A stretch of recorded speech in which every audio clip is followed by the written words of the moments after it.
always gorgeous when you come down to Palm Springs Stadium in Palm Springs, California to check out the downtown team, which is the Palm Springs Power. They're coming off of a really good win yesterday against the Santa Clarita Victory. 17-3 was the score yesterday, and it was all led by Angel Landazuri, who went for 6 innings pitched, 1 hit, 8 strikeouts, a big game for him and the rest of the Power team, who knocked in a total of 13 hits. And they managed to sweep through the victory, and are hoping to continue this this ride on the win column right now as they face off against the Coleton Knighthawks, who it's a little uncertain whether they're in the CPCL or not, but as it stands right now, we're just going to consider them as a conference opponent today. But you're listening here live from Fox Sports 1270 AM radio and Palm Springs Power YouTube channel. My name is Justin Lee, alongside of Charlie Gonzalez, who's my color commentator today. And as always, welcome, fellow friends and esteemed colleagues. Whether you're joining us from the seat of your car, from your couch, or wherever you decide to hear or listen or watch, wherever you're from, always a pleasure to have you on board. Today, Jaden McNeely, the St. Mary's pitcher, is on the mound and on the bump tonight. Last time he was starting a game, it was against the Alameda Anchors. We were on that same call, Charlie, and 4 innings pitched, 3 hits, only 1 run allowed, but that run was unearned off of an error, and 5 strikeouts. Another good outing for Jaden McNeely, and he's looking for that here tonight against a Coleton Nighthawks team who's got a lot of talent on their roster, as we've come to find out. Yeah, they have a lot of D1 commits on their roster, and a couple of them are already in college, and on paper, this should be an exciting matchup. I can't wait to see what they're going to give us, because you got commits to St. Mary's in California, Western Kentucky, the University of Oregon, Cal State Northridge, Ohio State. It's going to be a good one. This is what the lineup for the Nighthawks look like today. In the 1 spot, Matt Blind, 13, Isaac Casanon at 2. At 3, 21, Robert De La Torre. 14, 11, Val Lopez. 6, Sean Romero at the 5th spot. 10, Jake Knowles at the 6th spot. 7, Seth Correa at the DH spot. And 8th, 4, Heath Carlson at the 9th spot, Ian Wynn. And they're using a 10th batter tonight, which is Jake Natori, who is uncommitted in that 10th spot. And right now, Matt Blind just stepped into the box and swung and missed on strike 1, so Jaden McNeely off to a hot start. There's that next delivery outside for ball 1. This Power pitching staff has had a much better run through the last couple of games. Unlike we talked about yesterday, only allowing 3 hits. Landazuri was pitching a 1-hit shutout through 6 innings. And the rest of the Power pitching staff did the rest. Here on this 2-1 count after the last pitch, McNeely trying to get the first out of the inning as that one's popped to the left field side, and chasing after it is Cato Kleiman, who's starting in left today. It slides down in foul territory where it lands. He was out there in the left field corner, and it drops in for strike 2. So 2-2 count as Matt Blind comes back up to the batter's box. The effort on that was just superb, though, because you see, not only is he kind of, when he goes into there in the left field, because of the trees, he's still staring into the sun based on where he ran for that, and couldn't come up with it, but that's exactly the kind of effort you want to see. So here's the next delivery, 2-2 after the foul ball. This one's in play this time, and grounded and bobbling it. Thomas throws to first. Kirkland has to scoop it up, and he gets the first out cleanly off the ground. So twice it looked like a kind of a tough play there for both Dalton, Thomas, and Kirkland, but they do get the first out. And we do have an updated lineup for the Nighthawks, as there were initially 10 people in the lineup, but we received word that the 7-hitter is no longer in the lineup, so those last 3 batters moved up 1 spot. It's going to be 9 versus 9. Here's the first pitch here to Isaac Casanon from RCC. He watches it go by for strike 1, 74 miles per hour. I got the top part of the strike zone. That one misses for ball 1. It was a slider on the outside corner and about a foot long off of the strike zone.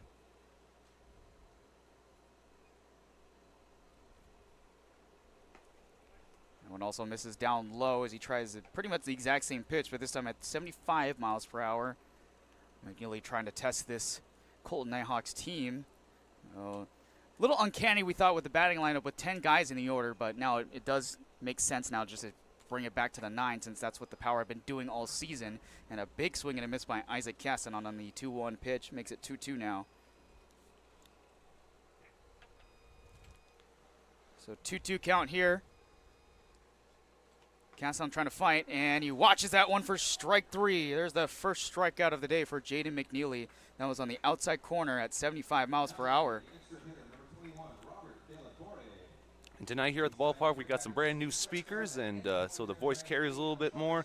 And it's exciting for all the people here to see that you're going to hear our voices as far as the public address and the music much further than before. Yeah, we got the beer batter, it seems like, today for Robert De La Torre, who is essentially the extra hitter, but I think he's going to be the designator now for this at-bat. 0-1 count already to start off. Yeah, that is correct. He has moved to the DH, and the EH is no longer in the lineup. Everything else is the same. Here's the next delivery outside for ball 1. 1-1 count. A lot of D1 talents in this lineup tonight. A lot of these players are incoming freshmen for next year, so they're just getting extra play time. That ball is knocked to right field, and it's just out of the reach of Mark Kirkland, who had a step on it, but he's unable to come down with it. Mark Kirkland unable to make a shoestring grab there, as the first hit of the day is knocked through for the Coleton Nighthawks via Robert De La Torre on a 1-1 count. Val Lopez, full name Valentine Lopez III. Doing research on him. He has a unique name. I like it. He's uncommitted at his school currently as he steps in, lines the first pitch to left field, and will get down right in front of Cato Kleiman. So 2 hits in a row on back-to-back pitches. It didn't take too long for the first 2 runners for the Coleton Knights to get on board. And yeah, here's Sean Romero, very prolific. Looking at just doing research on him. In high school, batted .280 his junior year and .347 his senior year.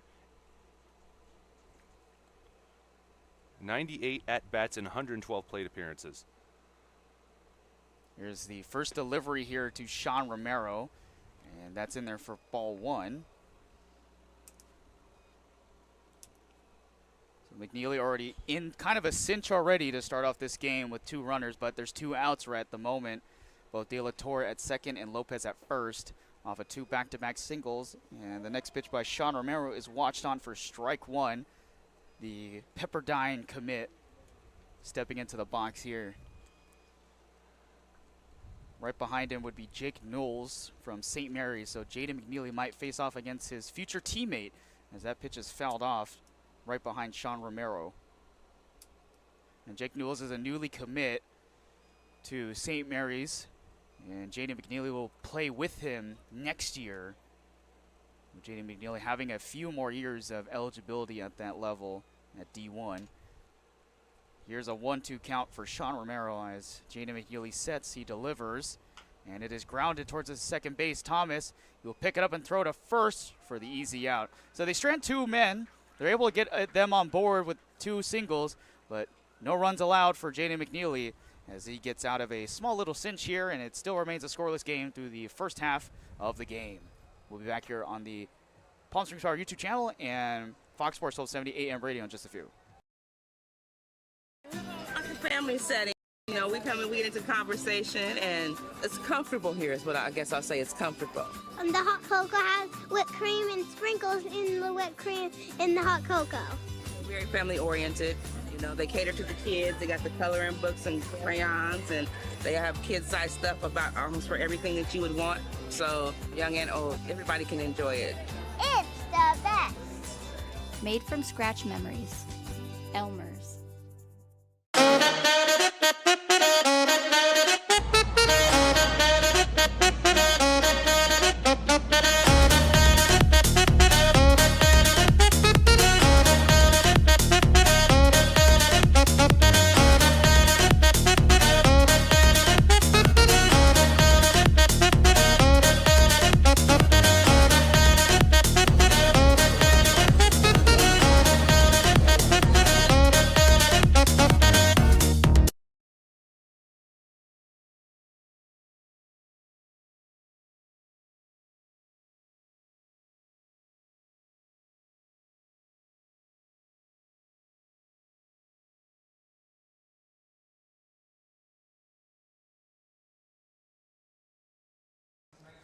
So scoreless through a half inning back here on Fox Sports 1270 AM radio and Palm Springs Power YouTube channel. This is what the lineup looks like today. Austin Haller, who was in the 2 spot yesterday, is in at the leadoff spot. Miles Walton right behind him. Mark Kirkland in the 3rd spot.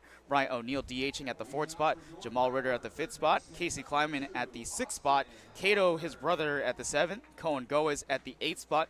And Dalton Thomas to finish out the lineup.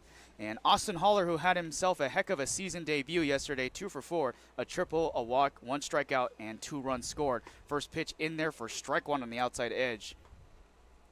Yeah, Jackson Baker is the starting pitcher, and he's committed to the University of Oregon, a very prominent D1 school, and it's easy to see why. Last summer, he recorded a 93-mile-per-hour fastball during the Perfect Game event. And other is exit velocity, 79 miles per hour, a 10-yard split, 1.56 seconds. One of the better players that this Nighthawks team has. So 0-2 count already on Austin Haller from Western Kentucky. Here's the next delivery. That one misses outside, the same spot. Right now, Jackson Baker is topping right around that 89, 90, 91 mark. But this is a guy who's got the ability to throw a lot faster pitches, especially when you're at University of Oregon. That's a pretty big deal for a D1 player. Here's a 1-2 delivery on the way, and it's outside in the righty's batter's box to make it a 2-2 count. Yeah, some of his high school accolades include all-tournament team for the Blackhawks, all-tournament team for the CBA Warhawks, for the 14 and under team, a preseason All-American back in high school. So that one's fouled off to the left side and out of play near the third base concession stand to keep the at-bat alive at 2-2 now. Very heavily recruited. Austin Haller steps back in wearing number 2 for the Power this season. He's had himself a really good year with Western Kentucky, and he was one of the more signature players for the Power last year. And this is a guy who has also won a state championship with Santa Ana College back in 2023, where he helped them get all the way to the state championship game. And well, last year he played in 35 games, had a .356 batting average, 15 stolen bases, and 48 hits. This is a big deal for the Powers to get this kind of power back in the lineup. 3-2 count now after the pitch is outside for ball 3, 82 miles per hour. Another slider pitch from the left-handed pitcher Jackson Baker. Yeah, I spoke to Austin Haller before the game, and he said he was looking at a little bit at the lineup or the roster for the Nighthawks, and he said he's ready for any challenge in the D1 commits that they have on their team.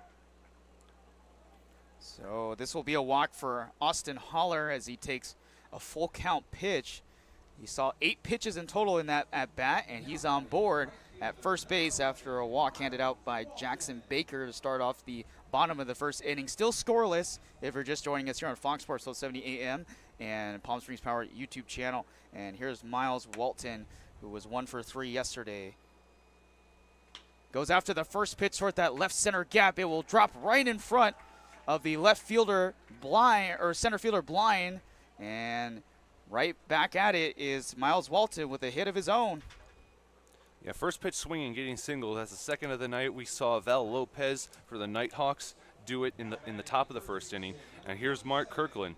Now keep an eye, because there's a runner on second and a runner on first. That gap in between Romero and Castanon at first and second respectively could be a bit troublesome, and Mark Kirkland's going to look to expose it. And Mark Kirkland has been on a tear so far through the last few games. He's had multiple hits. Last night he went 1 for 3 with 2 runs himself. Here's the first delivery that is on the outside corner for strike 1. 68 miles per hour.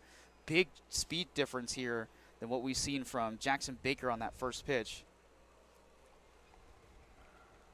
So man at first and second, Haller at second, Walton at first. Kirkland, second pitch he watches. That's a 88 mile per hour fastball upstairs on the top left corner, but it misses for the 2-0 count, I believe. 1-1 count, I guess they called it a strike. Excuse me. And Jackson Baker waiting for his catcher to give him the right signal here. Ian Wynn is the catcher behind for the battery here today for the Nighthawks. Here's that 1-1 delivery. It's in the dirt and outside at 89 miles per hour. No men away here in the bottom of the first inning. Still a scoreless ball game here for the Power. So far, they've got a man at first and second with a walk and a single to start off this game. 2-1 on the way. Tried a bit of an off-speeder at 68 miles per hour. Top zone misses for ball 3. So already in another tough situation, just like Jaden McNeely in the top of the first, but he got out of it. Can Baker get out of this one as Mark Kirkland fouls it off to the back net just above the Power dugout?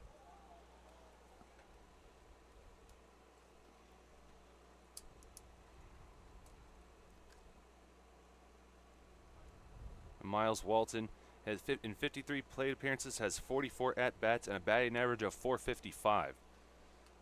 Here's the 3-2 on the way. That one is just outside for ball 4. Another, it seems like a curveball that misses outside at 87 miles per hour. So the second walk of the inning, and already the bases are loaded for the Power here. This is kind of where Brian O'Neill thrives, right? We've seen, not just on defense, him go into different situations on the field, in different positions as well. But now you have him here in the cleanup spot, no outs and bases loaded. And he's a lefty, so this can rope into right field away from the batters. First pitch is a fastball at 88 miles per hour right down the gutter on the strike zone middle. With men and bases loaded for the Power, 0-0 in the bottom of the first. Still no outs. And Brian O'Neill is in a good situation to get this game going for the Power. Next pitch is outside, an off-speed slider. That is a 1-1 count now for Brian O'Neill, who leads the team in doubles. He has got 9 this season already. And last night he went for 1 for 3 with a run, 2 RBIs, a walk, and a sac fly. 1-1 count, he pops it up and out of play over the grandstands here at the stadium. The shade has completely engulfed the field now. The misters are on. It feels good. This is the perfect weather for baseball. Just sitting right behind Mount San Jacinto on the left field side, covering the beautiful Palm Springs Stadium. Here's a 1-2 count on the way, and Brian O'Neill just missed it as he fouls it off onto the ground to keep it a 1-2 count. That pitch at 89 miles per hour. And Jackson Baker just recently graduated high school, and he'll be starting play. He'll start play for Oregon probably late January, early February next year. And this is good practice going up against a lot of other D1 players on the Palm Springs Power. Especially these D1 players who are much higher classmen. 1-2 count. That one is upstairs and outside for a 2-2 count. Trying to get some extra play time against some very experienced D1 players.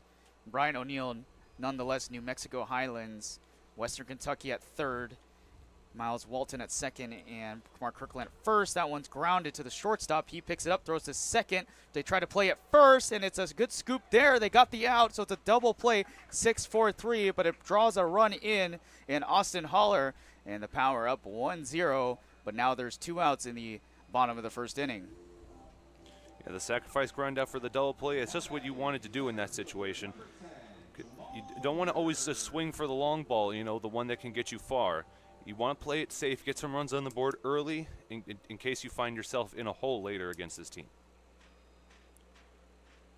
So Holler scores to make it a 1-0 ball game with 2 outs already here in the bottom of the first. That moves over Miles Walton to third, and here's Jamal Ritter. Watches the first pitch for ball 1. So already run here for the Power, 1-0, 2 outs, 1-0 count for Jamal Ritter, with Miles Walton awaiting his chance to get back home. And Miles Walton watches the next pitch as they try to pick over at Miles Walton at third base, but nobody was covering it in time, with Knowles covering that third base bag at that position. But he was a little bit far off, didn't have a chance to try to grab that ball from his catcher to win.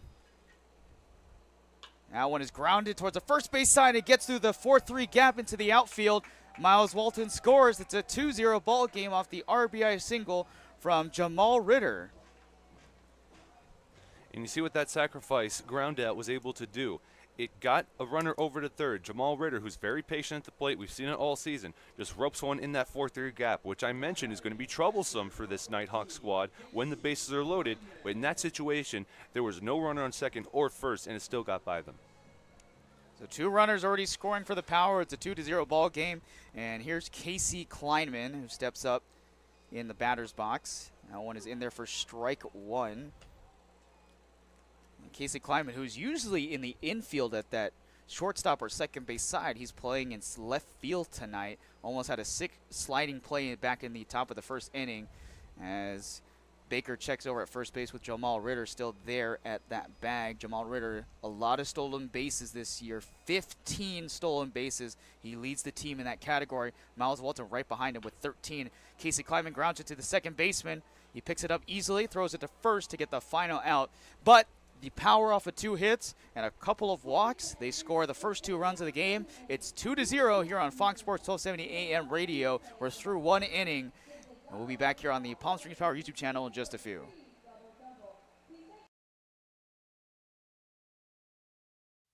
Somewhere down there is you. And just like us, you're an amazing Palm Springs vacation home. I bet we have a lot in common. Elevated, yet down to earth. A place to soak it up, sip it down, and make a splash. A place where staying in is even better than going out. Not just a place for visiting, a place for living in the moment. That moment when vacation dreams become reality. You're one of Palm Springs' best kept secrets. Let's show you off. Because you're so much more than just a home. You're a destination. You're an adventure. You're an idyllic escape. You're a happy place.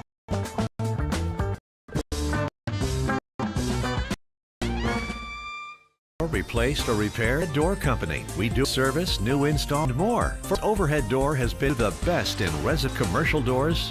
Whether you need a stylish new garage door, energy efficient commercial, or a better interior industrial application, you don't see the red ribbon getting the genuine. Through 1 inning, we've seen a lot of hits and a lot of action so far.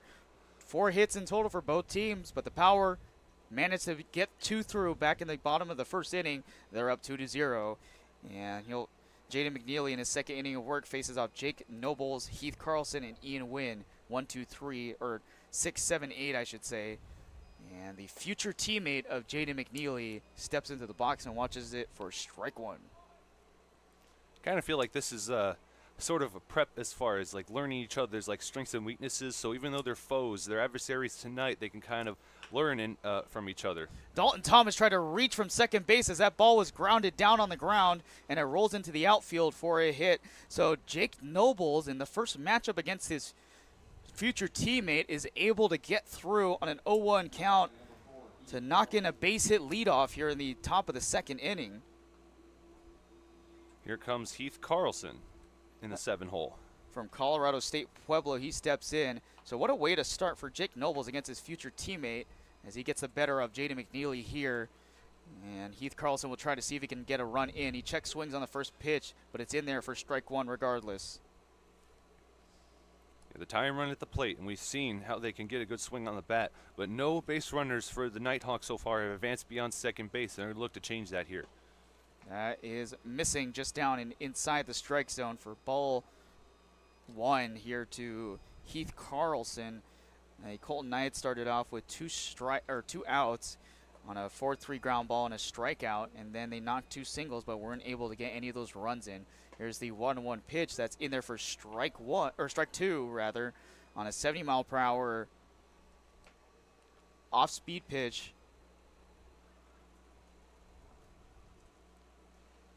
McNeely with the payoff here. Swing and a miss. Got him down on another strikeout. That's number 2 for Jaden McNeely.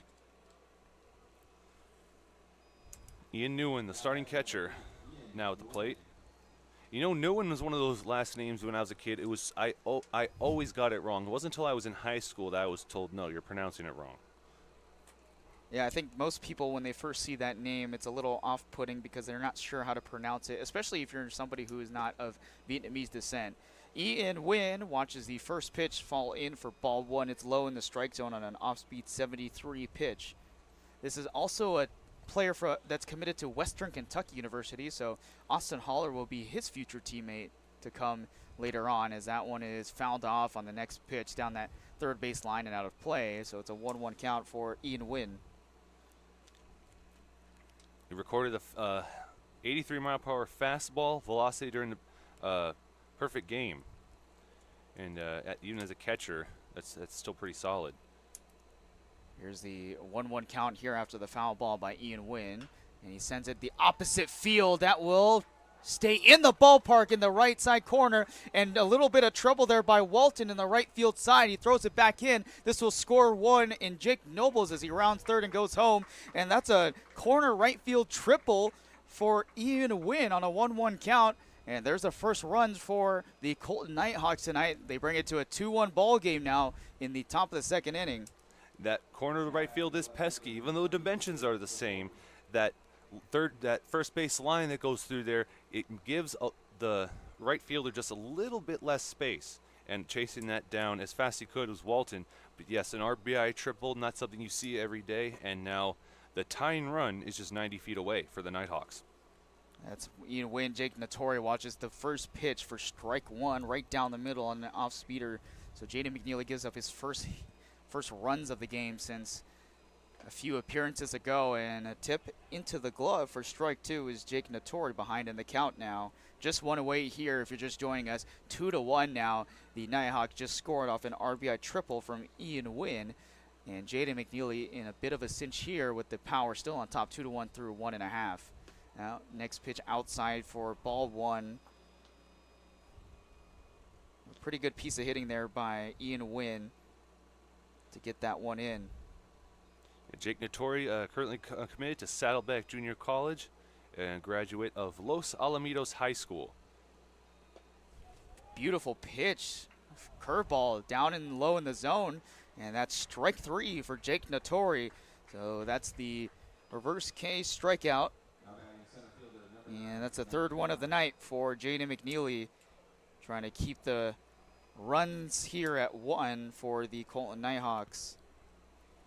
And we're flipping the lineup to Matt Blind, who just went through a 4-3 ground out. And the first pitch in for strike one, that's painted on the outside corner. So just a bit of some roughness so far through the first couple of innings for both teams. Here's the next delivery that is missing just outside for ball one of the count. It was a low pitch there.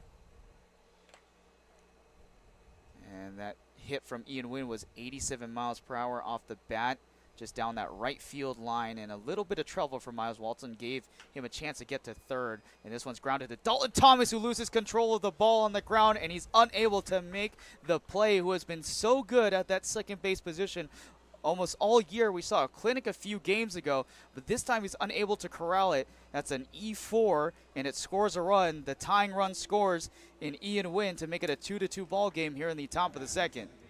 Nighthawks showing early why they're a formidable team and their D1 prospects coming through. And now here's Isaac Castanon, who struck out looking at his first play appearance. So the game is back tied after the Coleton Nighthawks bounce back and get 2 runs back. And Isaac Castanon steps in to watch ball one upstairs. And they run at first base and Matt Blind after basically what was an easy put out there at the second base position, unable to secure it for the final out. And Jaden McNeely catches them in the middle of a pickoff as they're running back and forth. Matt Blind, Mark Kirkland chasing him down, and he just swipes him barely with the back shoulder. But Mark Kirkland dropped the ball on the get-go, and the second base runner in Matt Blind is asking the umpire to see if that's considered safe, but it looked like Kirkland tagged him in the back just before the ball rolled out of his glove. That's the final out of the inning as Matt Blind gets caught up in a pickle, and he's caught stealing. And Coach Coach Ruben Montoya is going to ask the base umpire for some help with the plate umpire. Tonight's umpires is John DeCesar at the base and Andrew Barrias at the home plate spot as they make a discussion before we go to the break here. So let's just take a minute here. Yeah, we've seen like where we're going to break, but then there's a call that the umpires need to take a look at first. And usually the rule of thumb, and they're going to overturn it. They're saying he's safe as the ball came loose before the tag. And now the Power will resume their defensive positions. So because Mark Kirkland caught it up in a pickle, he chased him down. The ball dropped out of his glove as they were trying to gun down Matt Blind between the bases, first and second. Matt Blind is safe at second after review after Mark Kirkland drops the ball on the ground. So it would be essentially a stolen base here for Matt Blind, and he's in scoring position now with 2 out and away in a 2-2 ball game here in the top of the second inning. The Nighthawks bouncing back after giving up 2 runs to the Power, and there's a bit of a discussion here. Somebody's coming out of the dugout for the Power. It's Dalton Thomas who has to come back out because he was in the in that dugout side taking a break or whatnot, but he's running back out there at that second base position. Yeah, he was just receiving word that, hey, we had to go back out, and Mike Gonzalez initially ran out there. Then he heard Dalton Thomas shout, hey, no, I got this. Yeah, both those players have been very good defensively for them, but an error here has allowed Matt Blind to get on board. So here is a 1-0 count to Isaac Castanon, who watches strike one on that outside edge. McNeely, his velocity is down a little bit, but trying to keep the Coleton Nighthawks here at bay with just 2 runs allowed so far, but one of those not an unearned run here in the top of the second for the Power pitching, and a tip into the glove for strike 2. Leading runner in scoring position. And had he been tagged out, that would have been 1-3-4-3, the rare 4 numbers involved in a putout. Yeah, 1-2 count here for Isaac Castanon. Jaden McNeely delivers, and he's able to get a piece. Castanon fouls it off down the first base line and out of play to keep the at-bat alive at 1-2. So like you predicted, this game is off to a hot start for both teams. Many hits thus far. A total of 4 hits for the Coleton Nighthawks through 2.5 innings. The Power able to get 2 runs back in the bottom of the first inning, but it's a tie ball game if you're just joining us here in the top of the second. 1-2 count on the way, and that one misses the strike zone outside at 83 miles per hour. He tried the fastball on that outside edge. Or excuse me, he was a slider and is read by the TrackMan system. And how convenient it is to have this type of system be able to bring it to you folks at home. And us in the booth. Yeah, that too. A timeout called by Isaac Castanon. It gives us more stuff to at least break down for everybody viewing at home. It's a 2-2 count here for Isaac Castanon from RCC. A few other players on this roster as well from Riverside City College. Pretty good football powerhouse as well. 2-2 on the way is in the dirt for ball 3. So full count here for Isaac Castanon. This is it's a much tougher inning here for Jaden McNeely so far. And last October during a perfect game event, pitched a 90-mile-per-hour fastball. In high school, as a senior, he batted .369. Had 35 runs and 31 hits. There's the next delivery, 3-2. No call on the outside edge from 72 miles per hour. And that's a walk for Isaac Castanon, who's now on board at first base. So Jaden McNeely unable to get out of this inning when they could have, limiting the damage at just a single run. But because of the error earlier from Dalton Thomas, we're here with a 2-2 ball game and still here in the top of the second. And here comes Robert De La Torre, who singled last time just down that first base line, just beyond the glove of Mark Kirkland. And runners at first and second. There's a stolen base here. Throw to third is great, and in time for the cut down as Matt Blind is taken down by Casey Kleiman. That's the final out of the inning as the Nighthawks bounce back, being down 2-0. And it's a tie ball game as we're off to the bottom of the second here on the Fox Sports 1270 AM radio and Palm Springs Power YouTube channel.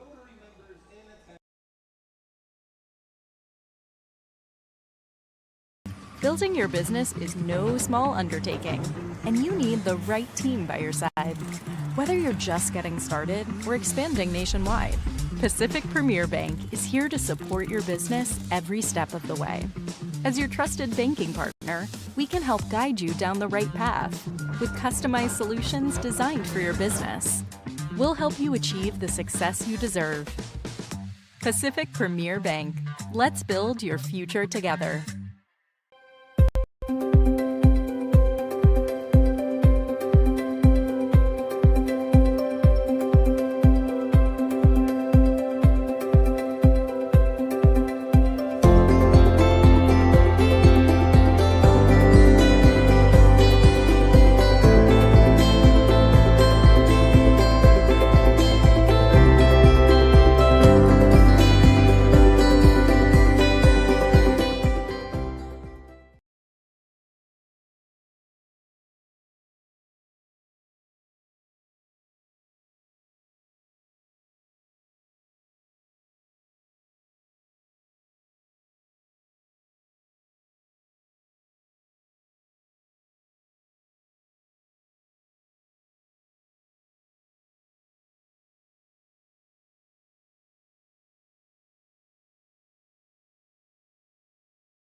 So we're through 2 innings so far here on this, well, 1.5 rather, in this beautiful, gorgeous evening, a cooler one here tonight at Palm Springs Stadium.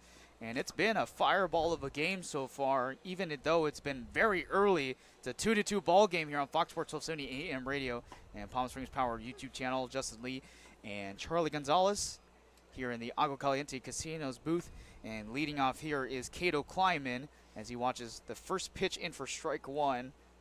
And right behind it would be Cohen Goes and Dalton Thomas at the 9th spot. So the bottom of the order here for the Power. The next pitch in and outside for ball one, 1-1 count.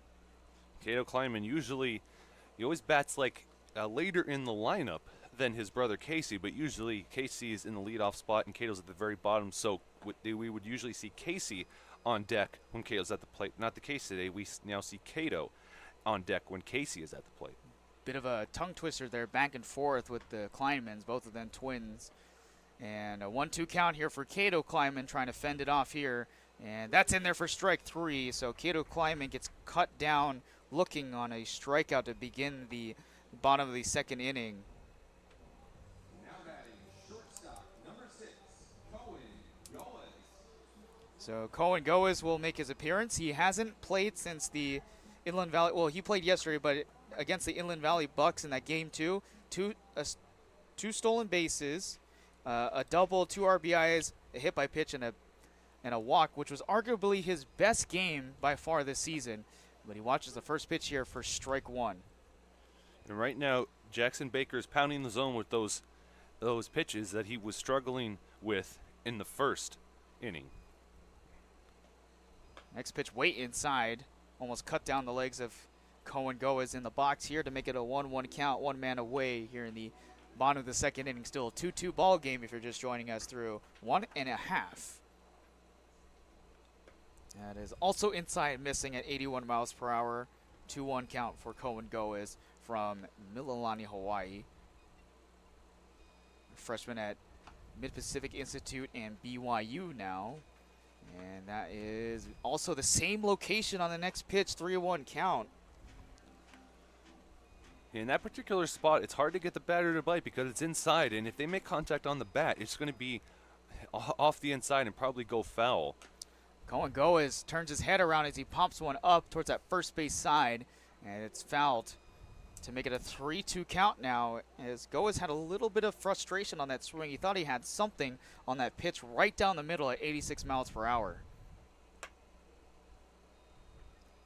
So it's a full count delivery for Cohen Goes, and another one popped up to the first base side. That pitch was an upstairs fastball at 86 miles per hour.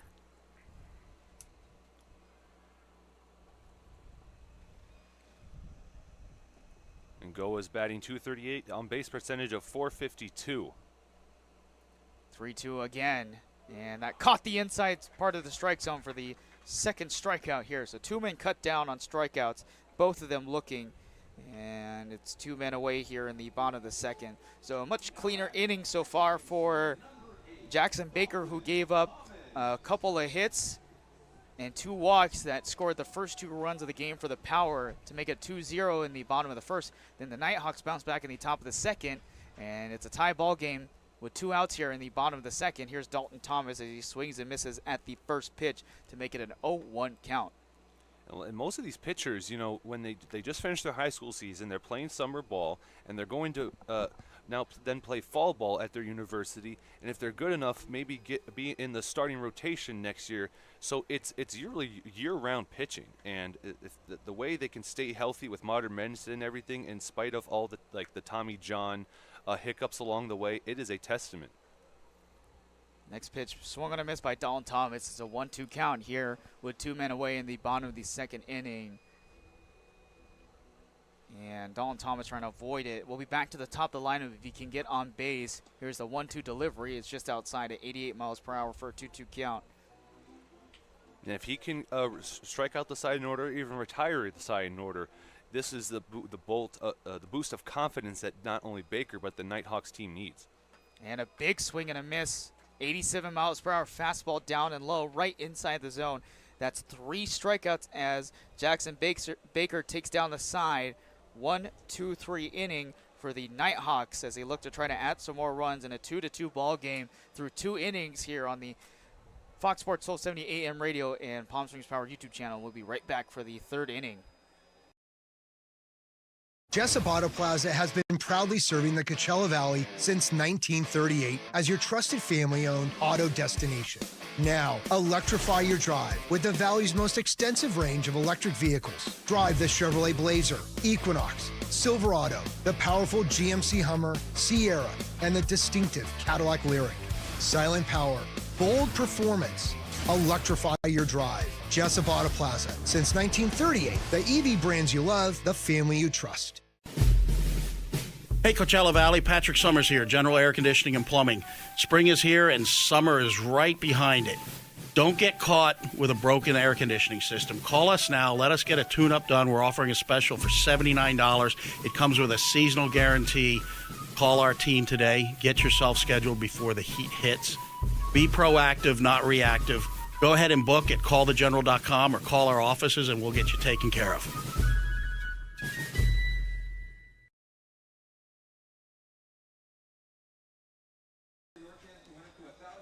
Through 2 innings, it's still a tie ball game here on Fox Sports 1270 AM radio and Palm Springs Power YouTube channel. If you're just joining us, Justin Lee and Charlie Gonzalez inside the Agua Caliente Casinos booth at Palm Springs Stadium here on this Wild Wednesday. Margaritas $5 in the stadium today for all fans. And stepping in will be Robert De La Torre, who was just at bat previously when they cut down the runner at third base and Matt Blind to end the top of the second inning, as the first pitch is in there for strike 1 here to the beer batter here tonight. And if he strikes out, it would be $4 beers for the next 10 minutes. 0-1 count. That one misses the outside corner at 83 miles per hour for a 1-1 count. And J.D. McNeely has gone through and given up 2 runs so far. One of those earned off of 4 hits to the Coleton Nighthawks. That one's just outside, 73 miles per hour, 2-1 count here to Robert De La Torre.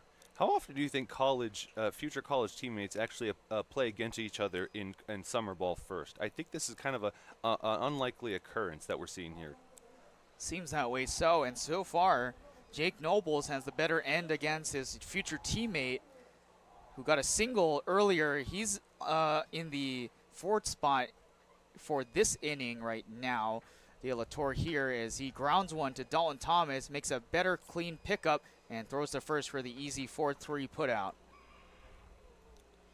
The 4-3 is something we've seen several times today, and on that the one error earlier to Dalton Thomas. But here we have Val Lopez III, who had that first pitch swinging and get a single in the first inning. And Jane McNeely is going to try spice it up a bit. I think he might try a curveball, maybe a changeup down low. He'll try to get out of this inning in a much cleaner slate as he swings and misses.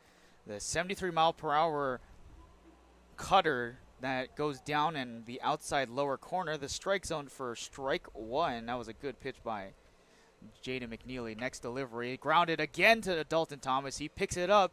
Another easy hopper and on to first for the second out. So 2 plays in a row for Dalton Thomas in this inning. Another 4-3 putout. And speaking of 4-3 putouts, that's how Sean Romero, who's coming to the plate right now, ended the top of the first inning on a 1-2 count. Sean Romero playing the first base side tonight. He'll step into the box here.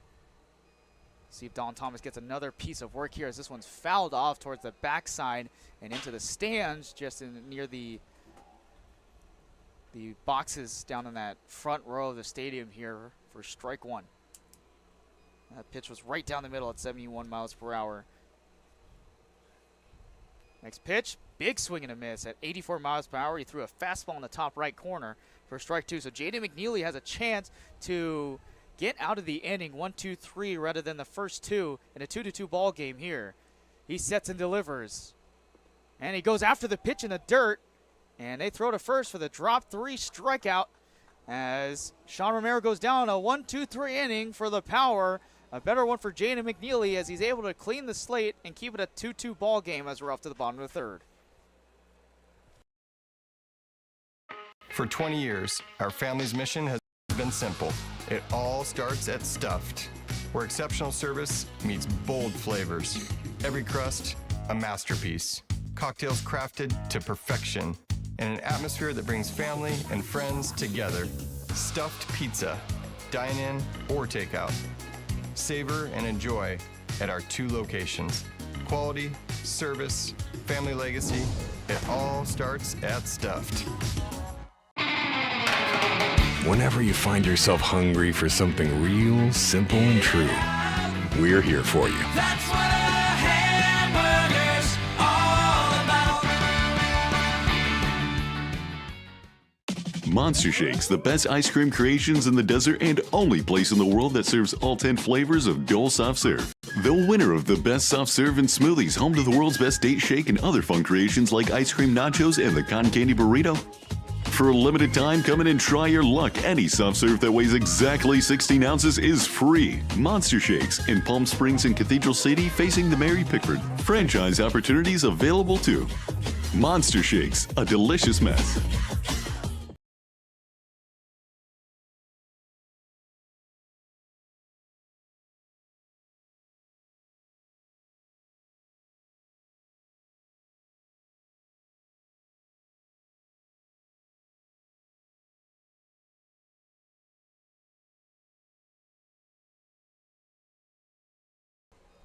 Back here on Fox Sports 1270 AM radio and Palm Springs Power YouTube channel. 2-2 is still your score here between the Power and the Coleton Nighthawks at Palm Springs Stadium. And Jaden McNeely handed out a better outing in that half top third to get 2 ground balls right to Dalton Thomas at the second base position. And then a strikeout to end the inning, a better response by the young man.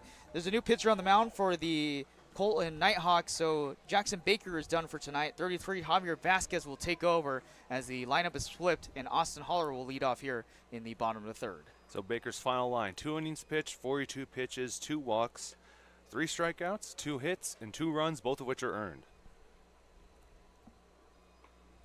Pretty good start for Jackson Baker, even though he gave up 2 runs, but not much after that top first inning, or top-bottom first inning for the Power. And the first pitch was upstairs and away from the glove of the catcher and win. And here's the next delivery on the way as Austin Holler fouls it off to that left field side towards that parking lot near the library here at the ballpark. And some of their coaches in the college level, they're kind of keeping an eye on what their summer ball teams and how much pressure they're putting on their arms, because they don't want their arms to wear out before they get to pitch in college. And that, I think, why Baker striking out the side in order was done after 2. Pitch outside upstairs for ball 2 at 76 miles per hour. Yeah, you don't want a lot of pressure on these types of pitchers, especially in the summertime. It's not a good spot for them to be in, especially if you need them later on in the season when you get to the playoffs. That's a big player here.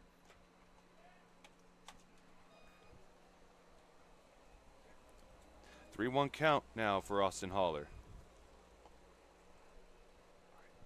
3-1 count for Austin Holler now. 2-2 ball game through 2.5. Here's the next delivery. Austin Holler takes a piece of it, and he's on board with a hit by pitch. Yeah, off the arm too, and it was Winston in pain, but he seems all right, and he'll go to first with a freebie. So hit by pitch to lead it off here, with Javier Vasquez facing off of his first batter of the evening here in the bottom of the third. But the first base runner for the Power here in the bottom of the third inning is on board in Austin Holler with a hit by pitch. Previously, the bottom half of the second inning for the Power was not a good one for them, as all three batters were taken down on strikeouts, 2 looking, 1 swinging. And here's Miles Walton, who scored a run and singled back in the bottom of the first inning. He shows bunt on the first get-go, but it falls in for strike 1 on the inside edge of the strike zone. Javier Vasquez on the mound. He's committed to Cal State Northridge, one of 2 Coleton Nighthawks, currently committed to becoming a Matador this upcoming school year. Here's the delivery inside. Got strike 2 on the lower part of the strike zone at 74 miles per hour on a slow changeup break pitch. Cal State Northridge heavily recruits in San Bernardino County, Orange County, and Los Angeles County. Nearly 90% of the roster every year is from those counties. Makes sense to be in that area in the greater Los Angeles Valley. 1-2 count here as the ball gets away from Wynn initially, but he's able to pick it back up to make it a 1-2 count for Miles Walton. No men away in a 2-2 ball game here in the bottom of the third inning. A lot of hits so far, 6 in total for both teams. 1-2 count on the way. Vasquez, a check swing by Miles Walton, pulls back, ball 2. Something the Power are really good at is when they find themselves down in the count, and it's a pitcher's count. They're patient at the plate. They don't necessarily swing at those low and outside pitches. They so often are used for bait. 2-2. Miles Walton gets on top of it. It's gloved by the third baseman Nobles. He's got a long throw to first base, and it gets away from the first baseman Romero, and it goes to that backstop. Miles Walton turns and goes to second, and in front of him is Austin Holler, who's now at third. So a throwing error by the third baseman, but he had a tough play at that third base bag. So that's going to be a single. Just judging on base, the run at how fast he was running, it'll be a single. But the error allows Miles Walton to advance to second and Austin Holler to advance to third. So infield hit for Miles Walton as he's up on board now, but he's at second after the bad throw by the third baseman. And the way that Miles Walton was running, and we know how fast he is on the bases here in a Power uniform. And he's on second, Austin Holler at third. Here's Mark Kirkland, first pitch for a ball. Mark Kirkland walked in the first and was tagged out going to second on a double play, which brought home the first run of the game. So 2 runners in scoring position, and Kirkland watches the next pitch fall in for strike 1. He's got a 1-1 count, the 76 mile per hour breaking pitch. And we've seen different people starting at almost every position here for the Power this year, but the one that's been largely unchanged is first base. Mark Kirkland is the guy. Casey Dill always puts him there. And he goes after a pitch, and he pops it up in the left field side. Notori goes to his right shoulder. He picks it up, and tagging up is Austin Holler to make it a 3-2 ball game. So sacrifice fly by Mark Kirkland is able to get the Power back in front here in the bottom of the third to make it a 3-2 ball game. And capitalizing off that error, and very wisely, because Austin Holler, had there not been a throwing error by the third baseman, wouldn't have elected to advance to third on that, even though it was deep close to the warning track. So 1 gone away. Runner scores in Austin Holler. 3-2 ball game now. As the first pitch is missing for strike 1 and a swing and a miss by Bryant O'Neill. And Miles Walton still there at second base rather, off of a single and a throwing error by the infield. Mark Kirkland is taken down on the fly out by the sacrifice fly to make it a 3-2 ball game. Next pitch is curving in right to the strike zone for strike 2 on Bryant O'Neill here. Grounded into a double play, but scored the first run of the game back in the bottom of the first inning.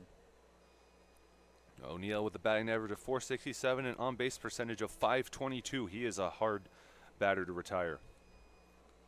Definitely one of their best power hitters on this team as well.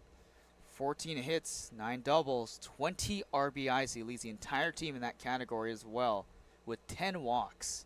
He leads in that category as well. So right here in the cleanup spot, 1-2 count. The ball goes right behind the catcher Wynn to the backstop. And moving over is Miles Walton at third base on the pass ball.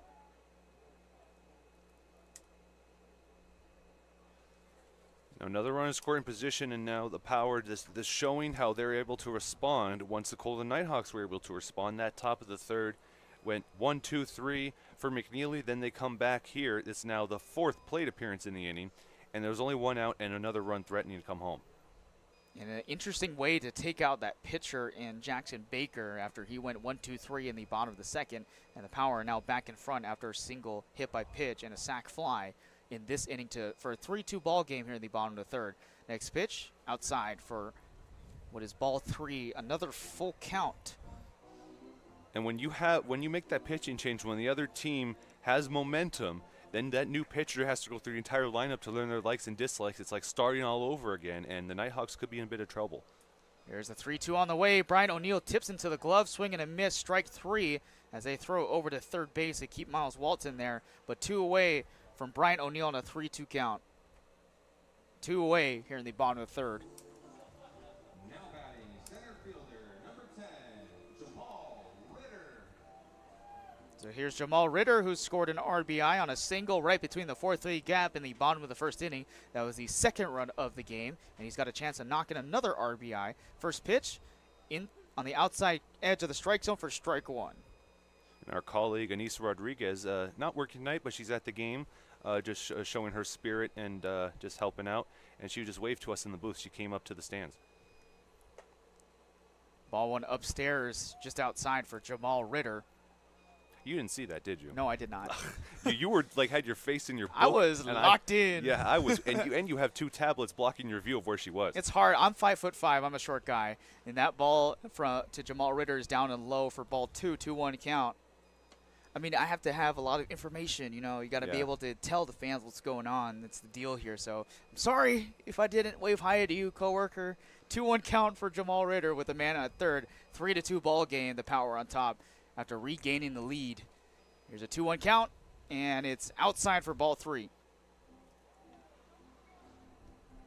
This Jamal Ritter being a left-handed batter is very fortunate for the Power in this situation because he's likely could rope one into right field away from the third base and giving plenty of time for Miles Walton to come home. And a good at-bat as Jamal Ritter watches that pitch outside and in the dirt. For ball 4, he's on board with the walk. So as it stands, you know, there's 2 outs. The Power have already retaken the lead, and there's 2 runners on base, runners in the corners. What pitch necessarily would you go with if you're Javier Vazquez? I mean, right now in this situation, especially if you get those 2 strikes, which he didn't against Jamal Ritter, it's just a matter of getting that changeup. Which is weird that I broke that down because you should be coloring that. And that one is lined to the left field side, and it is caught as he runs to the wall in the track. That is Notori with a nice over-the-shoulder grab for the final out on the swing on the first pitch get-go by Casey Kleiman as he flies out. But the Power are able to regain the lead here in the bottom of the third inning off of an sac fly by Mark Kirkland. 3-2 is the score. We're through 3. Off to the 4th we go.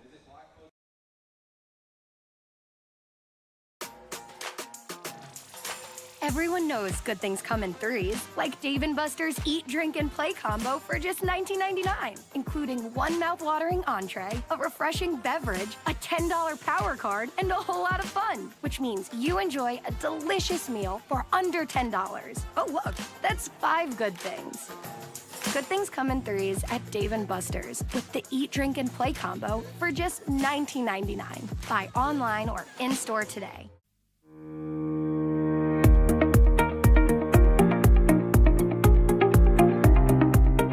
Hello, Power Baseball fans. At SBMP Attorneys, we believe in the power of community. And that's why we proudly support the Palm Springs Power, our hometown baseball team. After a memorable championship season in 2024, capping off the team's 20th anniversary, we're all very excited about the 2025 Power team. SBMP Attorneys and the Palm Springs Power are two teams that are committed to excellence, community, and the spirit of winning. We'll see you all at the ballpark.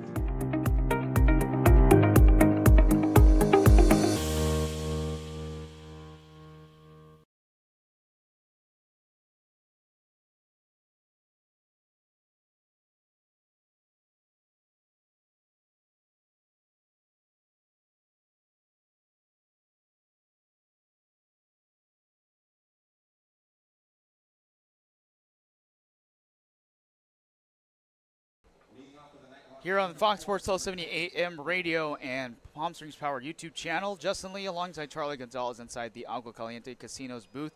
We're through 3 innings. It's a 3-2 ball game. The Power regained the lead back in the bottom of the third. And Jaden McNeely, another inning of work here against the Coleton Nighthawks. And it's strike one on the first delivery here to Jake Nobles, who singled earlier in the top of the second.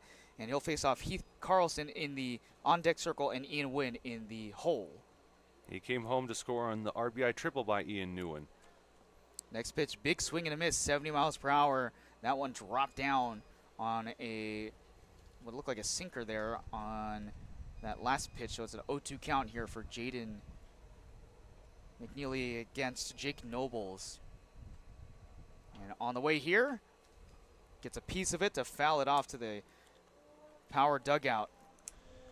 In Coleton, California, just south of San Bernardino, up the road here, about 49 miles away. So it's not nearly as long of a road trip for a team to make in a day, back-to-back as much as Santa Clarita did yesterday. They were on the road for about 4.5 hours, but this team, maybe in only an hour tops. Next pitch upstairs, missing up. 1-2, yeah, this reason why there's a lot of local guys here, Long Beach State, Cal State Fullerton, Hope International, University of Redlands are a couple of the players who are committed at those schools, and they're playing here for the Coleton Nighthawks. And that one is lined to center field as it will take a one hop right to Jamal Ritter as he runs up and grabs it on a 1-2 pitch. So Jake Nobles gets another single, and in the leadoff spot, that's his second leadoff single here in the top of the 4th inning in a 3-2 ball game through 3. And Carlson struck out in his first plate appearance. And the commit to Colorado State Pueblo, he's one of a few players actually on this team that's going to Colorado State Pueblo. First pitch in there for strike one. I got the bottom part of the strike zone for Heath Carlson, who struck out swinging on his last effort.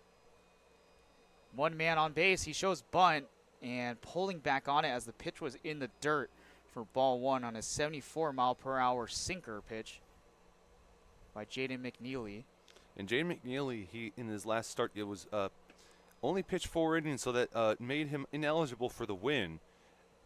And he has work to do here, but with a couple of runs from his team in the bottom 4th, he could be in line for the win in this game. Heath Carlson was way early on that swing as it makes it 1-2 here for Heath Carlson. McNeely just fighting his way through 4 innings, trying to earn every single out he can. He picks over at first base with Jake Noble staying close by.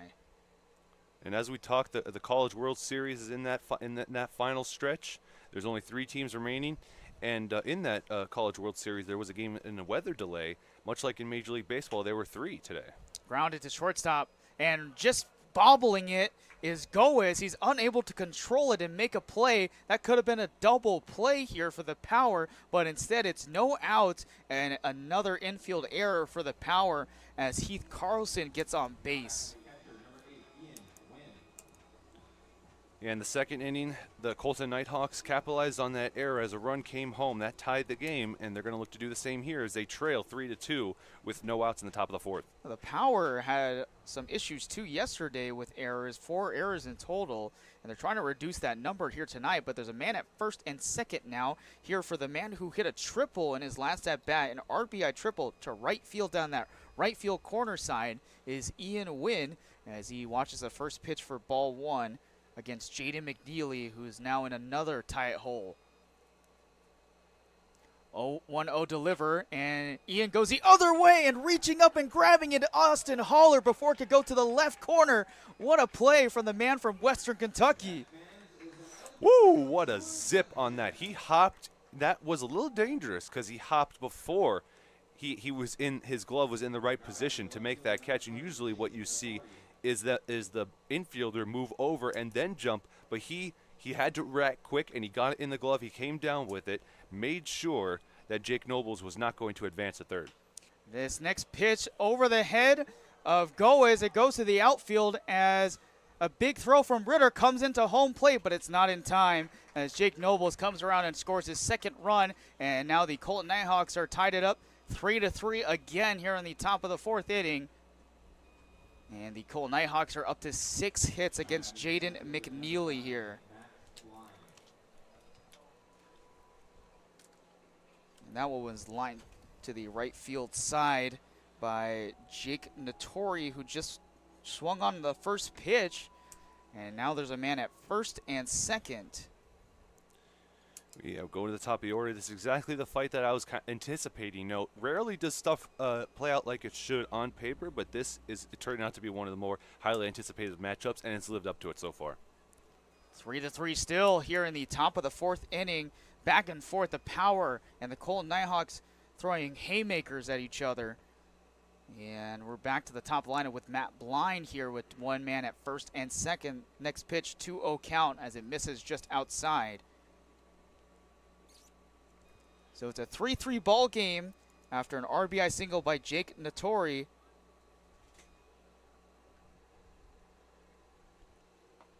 And that one is in there for strike one, or strike one rather, sorry. Right now this game tied at 3 apiece, but as it stands, the Nighthawks have fewer errors and they have more hits. So they're so far they're outperforming the Power, and the Power are going to have to put up a fight back when we go to the bottom of the fourth inning. And the Power being the home team really is the equalizer, it seems like, right now in this game. A pitch 2-2 count as Matt Blind fouls it off to the backstop. And Nighthawks have knocked 6 hits. Makes it a 3-3 ball game here in the top of the fourth. One man away. 2-2 count. Pitch on the way. And it's fouled off by Matt Blind. So a lot of hits, both for the Power, both for the Coleton Nighthawks. 6 apiece for the Nighthawks and 3 for the Power, which the Nighthawks are showing that they have the ability to do some damage here against the Power. And if you also missed it, Austin Holler made a great play off of Ian Nguyen, which would have scored maybe 2 runs, but 1 scores regardless by Jake Nattori's single. And the next pitch is swung on and hit in the air towards left field. Cato Kleiman will sit under it to make the second out of the top of the fourth inning. And that one not deep enough for Heath Carlson to advance. He was thinking about it. You saw him over at second base there, and he quickly goes back. Had Cato Kleiman been backing up towards the warning track, he may have taken a chance. Now, Cato Kleiman has played a lot of different positions in his time. He can play second base, shortstop. Now he's playing in left field. All-around athlete from Virginia Commonwealth. He's had himself a pretty good season for the Power, and in his return with his brother when they last played here for the Power back in 2021. First pitch, lined up the gut as Dalton Thomas tries to make a diving effort in the infield. 1-1 is going to come around and score. Ritter goes to third and throws it. Gets away from Austin Holler as they run around and go to home plate. Nattori will score. And a 5-3 ball game now for the Coleton Nighthawks. That's going to be a difficult one to score because definitely getting the RBI single bring Carlson home, and Jake Nattori advancing to third on that single as well. But then it's the throwing error by the center fielder Jamal Ritter, which brings that second run home and allows Isaac Castanon, to advance to second. So the Coleton Nighthawks, with 7 hits on the table here, have managed to get 3 more runs to jump back out in front of the Power. It's 5-3 here in the top of the fourth inning. And here's Val Lopez up to the plate. And missing and getting the strike zone actually on this pitch for 0-1 count.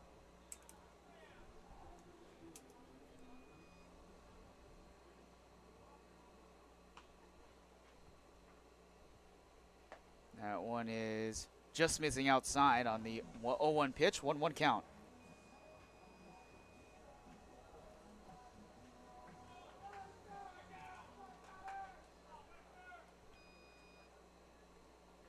So Robert De La Torre here still as he gets a piece of it just out of the reach of Goes. It goes into the outfield, and coming in to score is another runner for the Nighthawks as they try to tag out Robert De La Torre as that first base side. He's in there safely. 6-3 is the ball game as the Coleton Nighthawks has multiplied their score even more here in the top of the fourth. They've scored 4 runs here in this inning, and it looks like the pitching coach is going to come out for the power.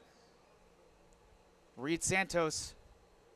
And a tough outing here for Jaden McNeely. That might be the end of the night for him here. Yeah, right as it stands, 8 hits and 6 runs. This is the first time the Coleton Nighthawks have had the lead, and so it's uncharted territory for both teams. Can the Nighthawks prevent the Power from responding in the bottom fourth, and can the Power find some momentum because they haven't been able to get as many hits and get contact on the ball as much? And so they're not going to be a pitching change. They're just going to go talk to McNeely, tell him to settle in. There's 2 outs, and after that second out, there have been 2 singles back-to-back. 2 singles back-to-back. A lot of diving effort so far, but they've been soft contact rollers that have been out of the reach of both Thomas and Goes, who have seen a lot of action tonight at those shortstop and second base positions. 6-3 ball game. Nighthawks have bounced back in front here in the top of the fourth. First pitch is in there for a strike to Val Lopez.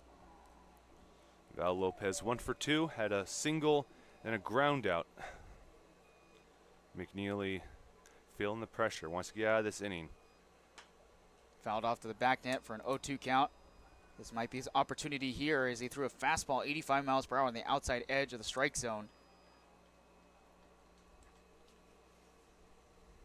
6-3 is the score. Nighthawks leading the Power in the top fourth with 2 outs. Runner at first, and Robert De La Torre next pitch upstairs for a ball. 1-2 count here to Val Lopez, who has already gotten on base with a single back in the top of the first inning and then grounded out in the third. He's trying to get back on board again to try to add some more runs for the Coleton Nighthawks here against Jaden McNeely. And this one is fouled off to the backstop to keep the at-bat alive at 1-2 apiece. Valentine Lopez III, he's graduated from Villa Park High School. He's born on a holiday. He was born on Christmas 2005, but he's not named after that holiday. His name should be Christmas Lopez, not Valentine Lopez. He's probably the best Christmas gift his parents ever got. Such a funny thought to think about. 1-2 count as they check over on the runner in Robert De La Torre in that first base bag. He stays back right there. Still remains a 1-2 count. 6-3 ball game for the Coleton Nighthawks as they jump out in front, and it's popped to the left field side. Enough space for Cato Kleiman to sit under it and make the final out. But the Coleton Nighthawks, who were down 3-2 to start off this inning, have now made it 6-3 as we were off to the bottom of the fourth. We'll see if the Power can bounce right back as they did early in the bottom of the third. You're listening here on Fox Sports 1270 AM radio and Palm Springs Power YouTube channel. There's something winning in the agua. Catch all the action at 360 Sports at Agua Caliente Casinos. Watch your favorite teams on our giant wraparound screens. See live scores on the LED sports ticker. Win big with our bar top games and enjoy great twists on bar food favorites. And with 3 premier casino locations, 360 Sports is the ultimate fan experience. For more information, visit aguacalientecasinos.com. Across the Coachella Valley, you'll find our communities powered by short-term rentals. These rentals bring visitors and dollars to the region. Whether attending events, checking out the art scene, or dining at restaurants, when they spend money, we all score.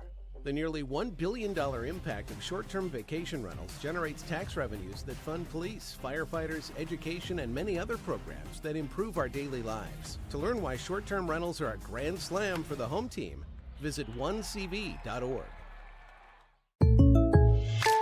Shopping for car insurance is confusing. Holy cow.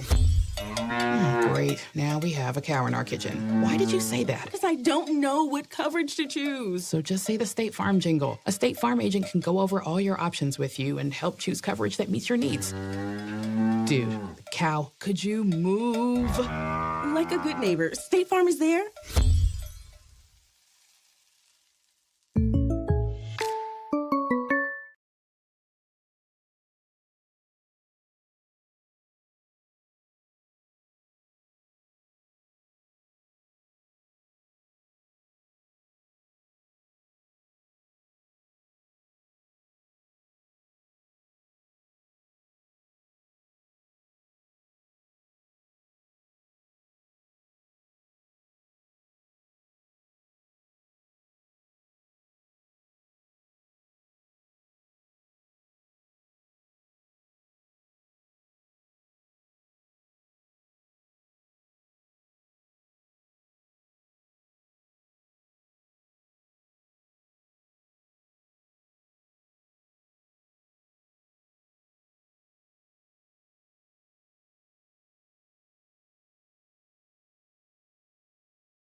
Ready? Through 3.5, where the Coleton Nighthawks have smashed their way through the power so far with 8 hits, scored 4 runs back in the top of the 4th inning, and they're up 6-3 on the power, who are trying to find their way back after taking the lead in the bottom of the 3rd inning. Here in the bottom of the 4th, and Cato Kleiman, Cohen Goes, and Dalton Thomas will see if they can get another rally going here against Javier Vasquez in his 2nd inning of work in relief of Jackson Baker here. And this game is so far has been the same as far as the power lineup goes. That one's grounded to the 2nd baseman, Castanon. He throws to first for an easy out, so already 1 out early here in the bottom of the 4th inning. Yeah, so the 1st inning they went through the 1 through 6 in the order, and then the 2nd 7 through 9 were struck out in order. Then in the 3rd it was 1 through 6 in the order, and now so here we're back at the bottom, 7, 8, 9. So this is the part of the order that Baker was able to strike out, and so now Vasquez is going to look the same. Here is Cohen Goes as he gets the first pitch piece and gloving it just before it could go fouls Nobles and throws it down on a 1-hopper. Good scoop by Romero at first base. 2 pitches in a row and 2 runners taken down by ground balls here in the bottom of the 4th inning. Yeah, not too often you see something like that. And that chopper had that, had the 3rd baseman waited, that could have gone foul. Instead, he just elected to scoop it up. It was a risky throw because it was low. It bounced in the grass before it got to the 1st baseman, but they made the put out.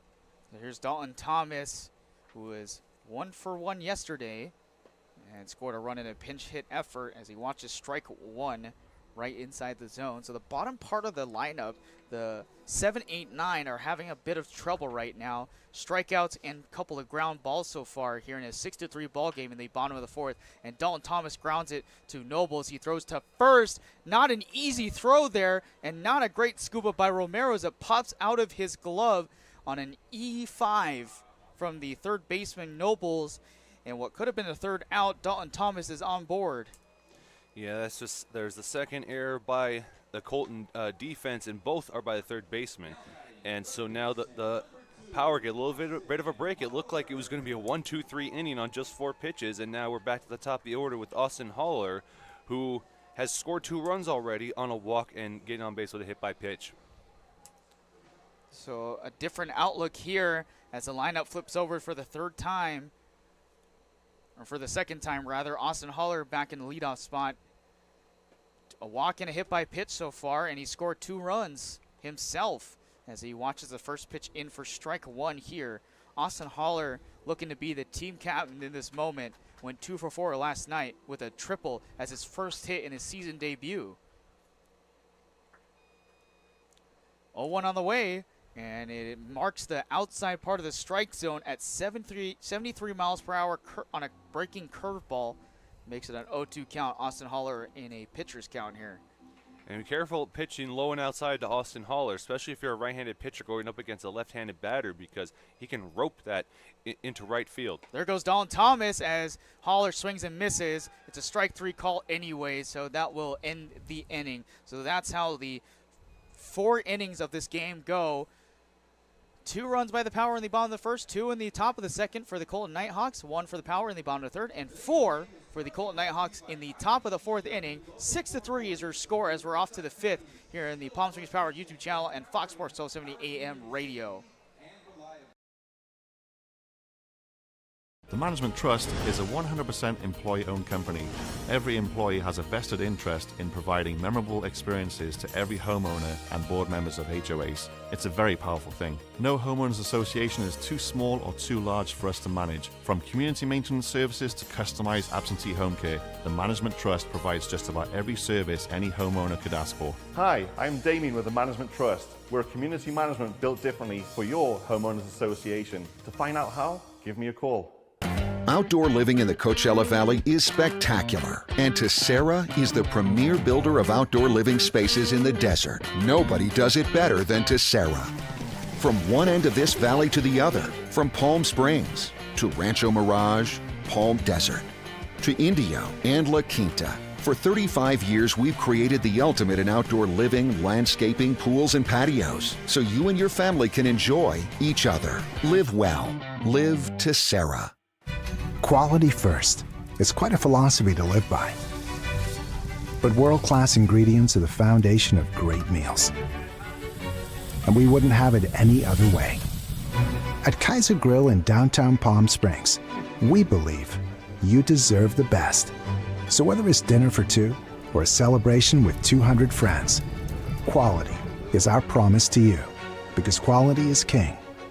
Quality is Kaiser.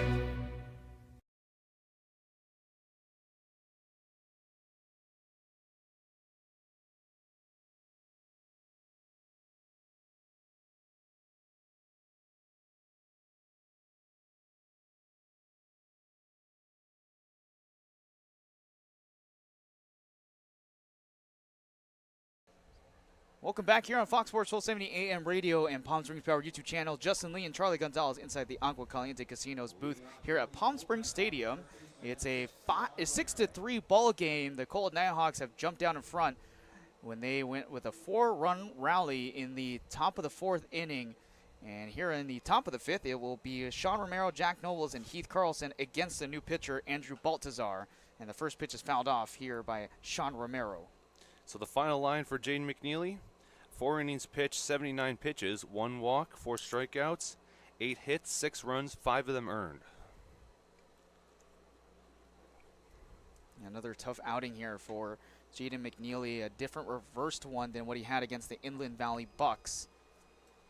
As the next pitch is in there for strike 2 against Sean Romero. Andrew Baltazar has got a fastball, mid-80s to high 80s, cutter, slider, and a changeup pitch. And he gets a ground ball here to Dalton Thomas, who gloves it and throws to first for another easy out. Boy, has he had a lot of ground balls tonight. You know, one of them resulted in an error, but, you know, Dalton Thomas has got the jitters out. He hasn't been in the starting lineup as much recently, and now he's got on about 6 putouts, and all of them are assists. It's a lot of 4-3s in the scorebook. Busy night in the office for Mr. Dalton Thomas at that second base position. So 1 away here in this 6-3 ball game through 4 innings. And here's Jake Nobles, who's 2 for 2 tonight with 2 singles. That first pitch was inside, nearly got Jake Nobles on the chest there, and he gets out of the way before it can touch him for ball 1. Yeah, it looked like to me he got hit. I was waiting for the umpire to hold up both hands. Even if it hits your jersey, that's still a hit by pitch regardless, but the umpire doesn't call it. Andrew Barrios behind the plate. 1-0 on the way. It goes coast to coast, but misses on the outside edge for ball 2. And when you count the jersey as part of the player, it's tougher to see exactly if it makes contact because it doesn't make the same sound as when it hits the body. Here's the next delivery on the way, and again, it was inside, but it was a little closer to the plate, and Nobles got out of the way. So 3-0 count, and he's reached on base 2 times against his future teammate, Jaden McNeely, but here against a different pitcher from New Mexico Highlands in a batter's count. Here's a 3-0 pitch, and it's in there for strike 1. It got the lower outside corner of the strike zone at 84 miles per hour. And Baltazar, yeah, junior last year at New Mexico Highlands, but at Rio Hondo College, ended his career there, in his first season, with 5.29 ERA. Walk here for Jake Nobles. That's his third time today. He's reached on base. He scored all 2 times.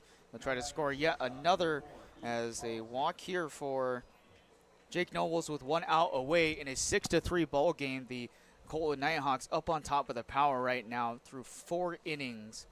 And Andrew Baltazar in this relief effort for Jaden McNeely. Here's Heath Carlson. First pitch just outside low in the dirt for ball 1. Struck out swinging and reached on an error back in the top of the 4th inning, and he scored himself early from an RBI single. That pitch inside for strike 1 of the count. Yeah, right now, Jake Nobles, he has those 2 errors at third base, but he is 2 for 2 with 2 runs scored at on-base percentage of 1,000. And if he cleans up some of those mistakes in fielding, he's making an early case for player of the game for the Nighthawks. Next pitch got it on the lower part of the strike zone, 76 miles per hour. Slower changeup got Carlson frozen for a 1-2 count. There's a big gap in between the shortstop, Colin Goes, and the second baseman, Dalton Thomas. Big swing and a miss on the outside pitch. A slider to get him, struck him out. Second strikeout of the night for Heath Carlson as he's gone down for the second out of the inning. Still a 6-3 ball game for the Coleton Nighthawks with a man at first and 2 away for Andrew Baltazar in relief of Jaden McNeely. Ian Newen going to be playing for the Western Kentucky Hilltoppers next season. They, of course, made it to the college baseball playoffs, but fell short, I believe it was in the Oxford regional. And he'll look to carry that team to new heights. He got robbed by his teammate Austin Haller at third base earlier, which would have been another triple. He's already hit 1 tonight for an RBI down that right field side. He went coast to coast before being robbed of another triple on the left field side by Austin Haller, who will be his future teammate. 1-1 count here for Ian Wynn. Yeah, I don't know if these players necessarily notice that they're going to be playing against their future teammates, but I'm seriously like, hey, I played against you last summer. I didn't like what you did to me. You called me out, and no, you got a hit off me. I don't really like that much. Yeah, that's fun talks for later. Even though summer ball is just a chance for a lot of these players to really just get extra play time. And what matters will be that college playoff time later on the season. But this time he strikes out looking Ian Wynn on a 1-2 count as Andrew Baltazar gets out of the inning and reducing the Coleton Nighthawks to just 0 runs. It's still a 6-3 ball game through 4.5. We're off to the bottom of the 5th here on Fox Sports 1270 AM radio and Palm Springs Power YouTube channel.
Try our big, beautiful all-day menu with more than 70 delicious dishes and our award-winning 3-course brunch for only $27.99. At Palm Springs' most popular restaurant, there's always a party at Lulu. Whether you're building, landscaping, renovating, refreshing, or simply researching, rent the right size tools for your size jobs. In-store, online, or in-app at Sunbelt Rentals, where tools rule.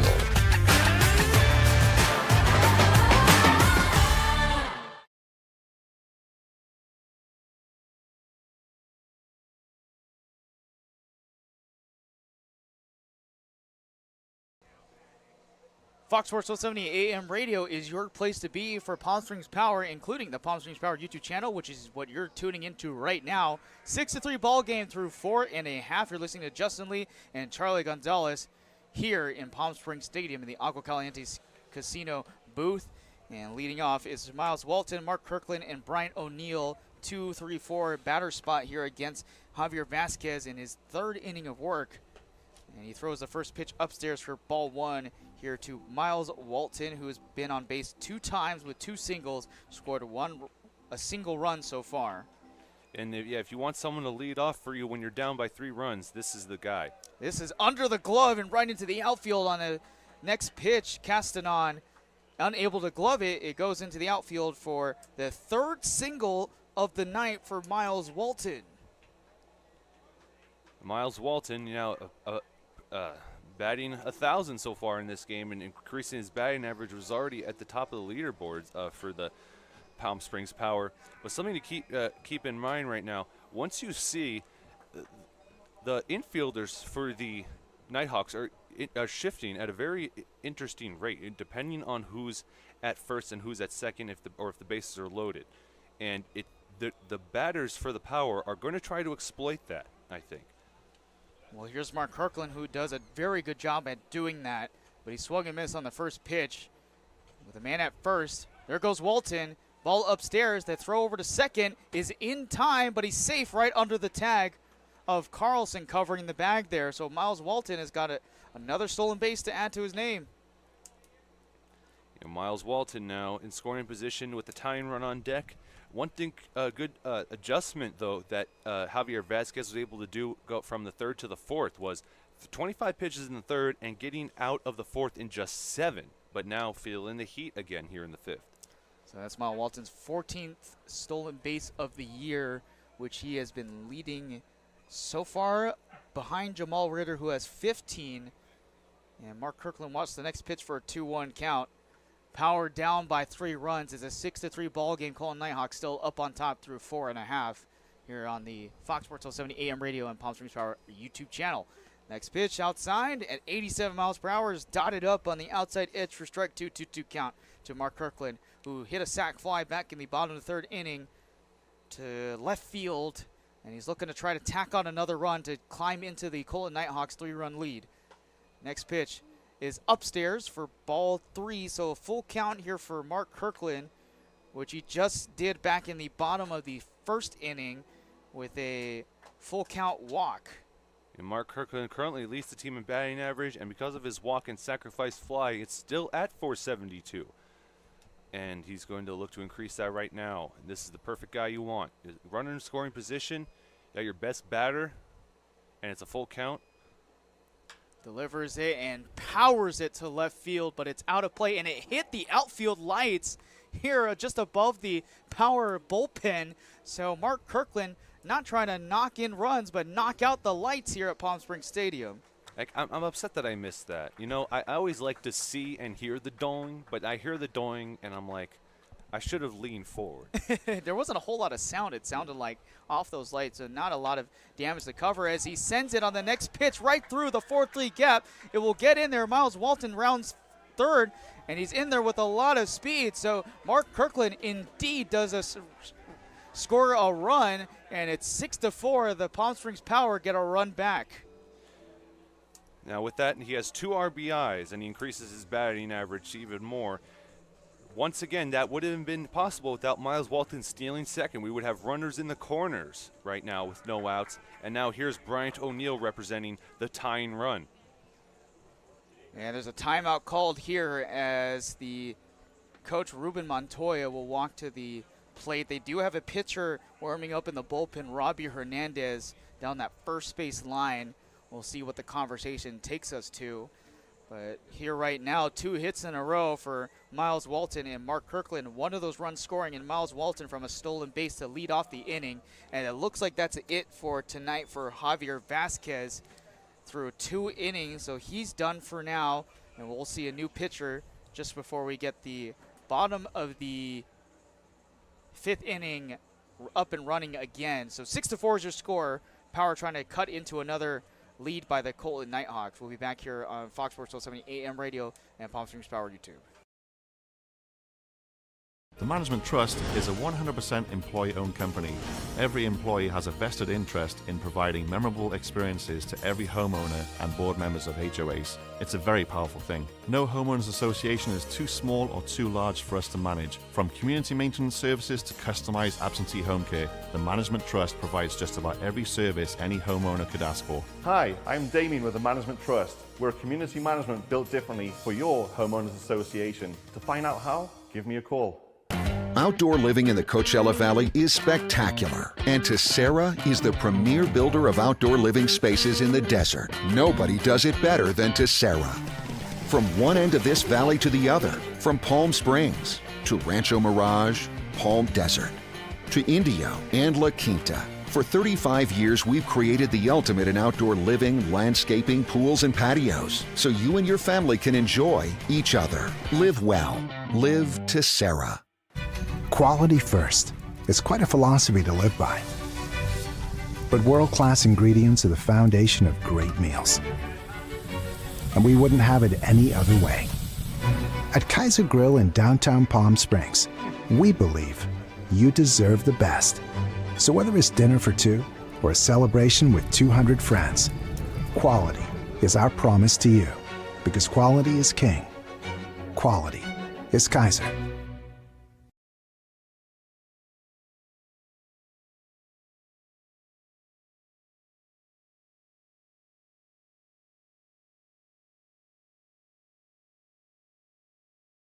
Okay. We're back here in the bottom of the 5th inning. 6-4 is your score. Power just got another run back. They were down 6-3 to start off this inning. 2 batters faced, 2 singles, and a new pitcher, Robbie Hernandez steps in. And that one's in there for strike 1 here on Bryant O'Neill. And because there's a runner on that got on before Vasquez was relieved, we won't have the full line just yet for Javier Vasquez. He's responsible for the run at first in Mark Kirkland as the next pitch falls in for strike 2. That was on the inside corner at 72 miles per hour. And Bryant O'Neill scored an RBI, but he's knocked it into a ground double play in the bottom of the 1st. And he sends a line driver to right field. It will take a one-hopper in front of Lopez. Kirkland stops in his tracks at second. So that's 3 singles in a row for the Power here in the bottom of the 5th inning. And there's a runner at first and second now. And you got to think like the coach, like pulling Vasquez when they had that 2-hit surge to start this inning, and now Hernandez starts off with the same thing. Maybe it was a little bit too early to take Vasquez out, but we'll see exactly how the rest of this plays out. And here's a guy who's really good with runners in scoring position, Jamal Ritter, who's already got an RBI single today and a walk. He's reached on base 2 times as the first pitch falls in for ball 1. And this is where Jamal Ritter really thrives, especially in this part of the lineup in the 5th spot, where he can get runners in scoring position to get around and score. 1-0 pitch is in there for strike 1 on an 83-mile-per-hour fastball that almost missed the zone, it seems like, with the ball's length down and low in the strike zone. It's a 1-1 count called by the umpire. In a 6-4 ball game through 5 innings here in the bottom of the 5th. And Jamal Ritter lines one down the first base line out of play, but he was way early on the swing. And why Bryant O'Neill was able to get that single right there is because Robert Hernandez went with the placement in the first 2 pitches, which were strikes, and he saw that coming again, and he ropes it into right field. 1-2 count is floated on the inside part of the strike zone, but it's off the plate just by a minuscule of an inch. And it's a 2-2 count for Jamal Ritter. There is no outs here in the bottom of the 5th inning, and the Power are trying to climb back in here in a 6-4 ball game. 2-2 on the way by Robbie Hernandez. Does miss on the outside corner of the strike zone. Full count for Jamal Ritter and a good at-bat here. Jamal Ritter, he just wants to be patient. He doesn't want to squander an opportunity for them to tie the game or potentially take the lead. But he represents the leading run now. He got a piece of this one towards the press box on the left side. It looks like it went inside the press box just on our left side of Charlie over here. I'm going to go check on our colleagues.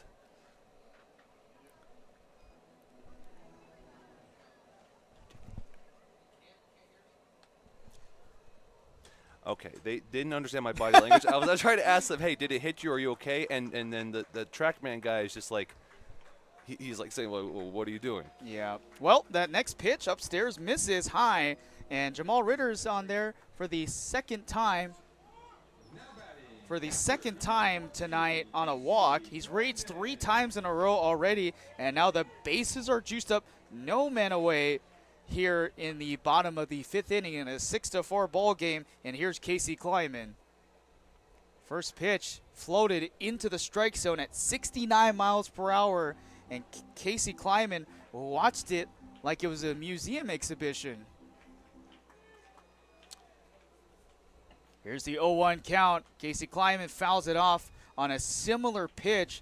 This one had a better horizontal break of 18 inches across on the outside edge at 70 miles per hour, and all he had to do was foul it off. 0-2 count. He's behind here. Cato Kleiman right behind him as the next pitch is in the dirt to make it a 1-2 count.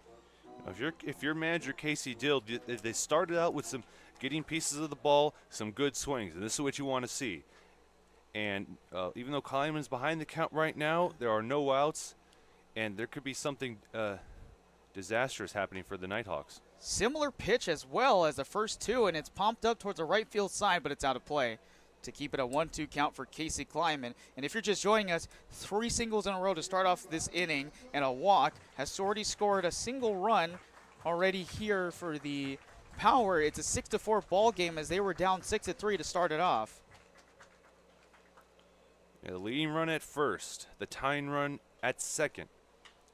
And he goes after that pitch. It takes a one-hopper right in front of Lopez in right field. It will score Mark Kirkland. Everyone else stops at their tracks. And now it's a 6-5 ball game, but it looks like the ball got away from the pitcher down at the home plate. And scoring is Brian O'Neill to make it a 6-6 ball game. So the game is now tied. And that was very costly, as now what you would have had the lead on a 1-run lead, and then that mistake ended up tying the game.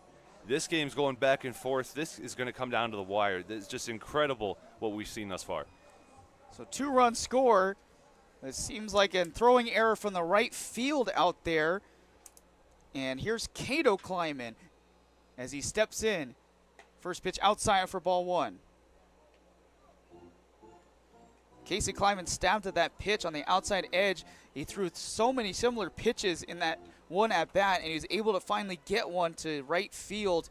And he scores 2 runs right up the middle is Cato Kleiman to take the lead. Jamal Ritter scores. His brother Casey is rounding third, and he scores to make it an 8-6 ball game. We've got ourselves something special here, listeners and viewers. I mean, 6 to the plate. 5 hits, 1 walk, no outs. Talk about a way to respond. The Coleton Nighthawks they kind of felt like after that 4-run 4th inning, they had the power in the palm of their hand. It just slipped out of their hand. So bases clearing single, and that's the 5th runner of the inning scored as the Power are able to respond. First pitch in there for strike 1 to Cohen Go is so many singles. That's a total of 5 in this inning alone, and it has scored a total of 5 runs for the Power as they bounce back in front. 8-6 is your score as the Power were down 6-3 to begin this inning. So many singles. Sounds like something you'd hear someone say when they go on a dating app. Sorry. Oh my God. That was a good one.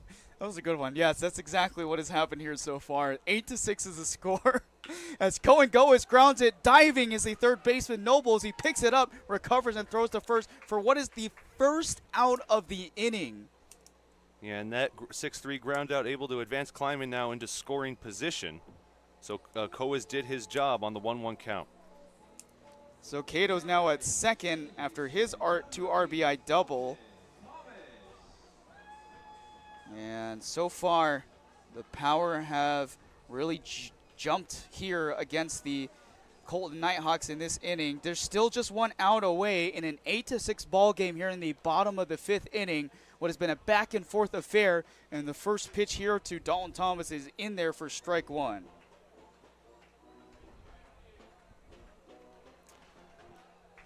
Dalton Thomas, 0 for 1, reached base on an error in the 4th. Watches the next pitch for a 1-1 count here with just a single out. 8-6 is your score. 5 runs in this inning so far for the Power. 5 singles, a walk, and that pitch gets away from Wynn, and easily moving over is Cato climbing to third base. The wild pitch there, bouncing in the dirt before it got to the catcher, Ian Newen. And so now it's a 2-1 count. The 9th run of the game for the Power, 90 feet away from scoring. Both teams have had a lot of mistakes so far. One of those errors being a throwing error that allowed a run to score just earlier as well. Here's the 2-1 delivery as Dalton Thomas goes right back up the middle to make it a 9-6 ball game as Cato scores from third base. This is a 6-run half inning for the Power as they bounce back out in front, being down 6-3. And how about the 6th RBI, or the 6th single here in this inning? Yeah, we're going back to the top of the order. Austin Haller was retired to end the bottom of the 4th, and now he comes up, and very well, if there's no double play here, we could round to the top of the order. Miles Walton, who led off, could come to the plate again.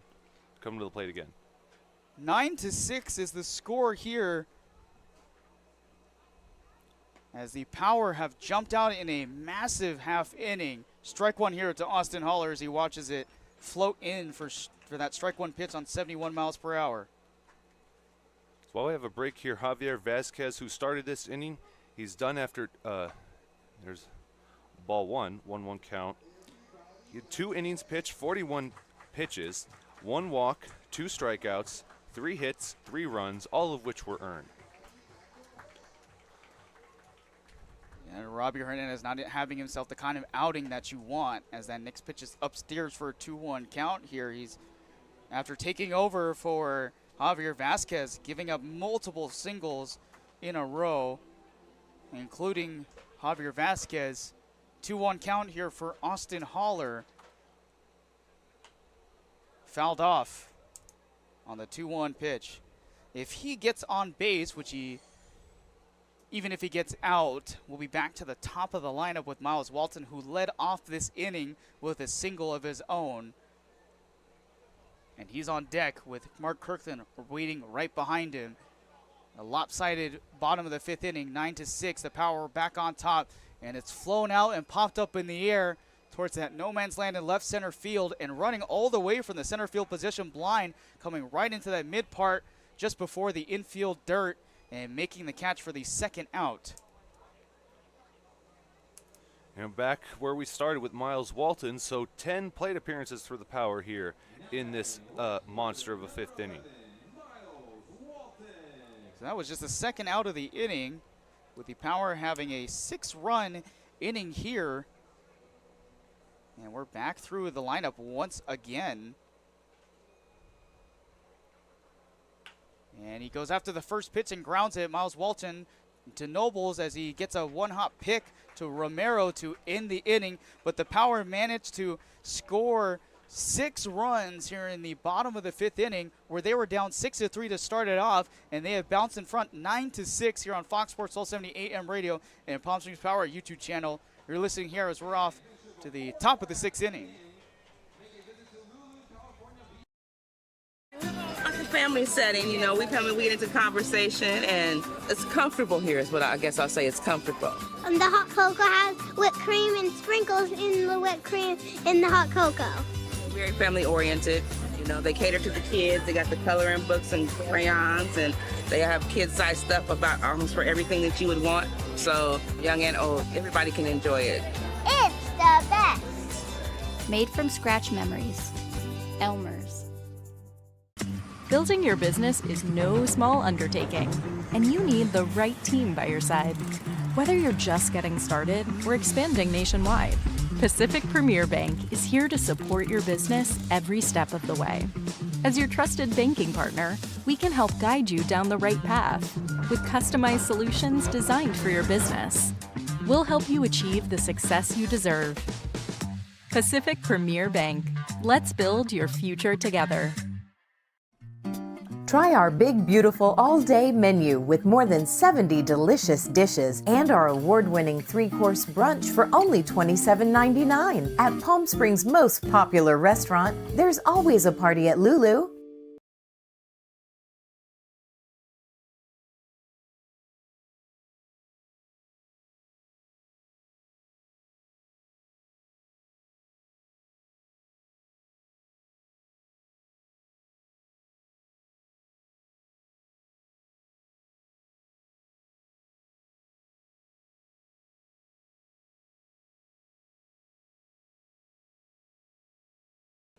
So we're through 5 innings rather here in the top of the 6th inning, and another inning of work for Andrew Baltazar taking relief of Jaden McNeely, who started off this game in a back and forth affair for the Power and the Coleton Nighthawks. 9-6 is your score if you're joining us here on Fox Sports 1270 and Palm Springs Power YouTube.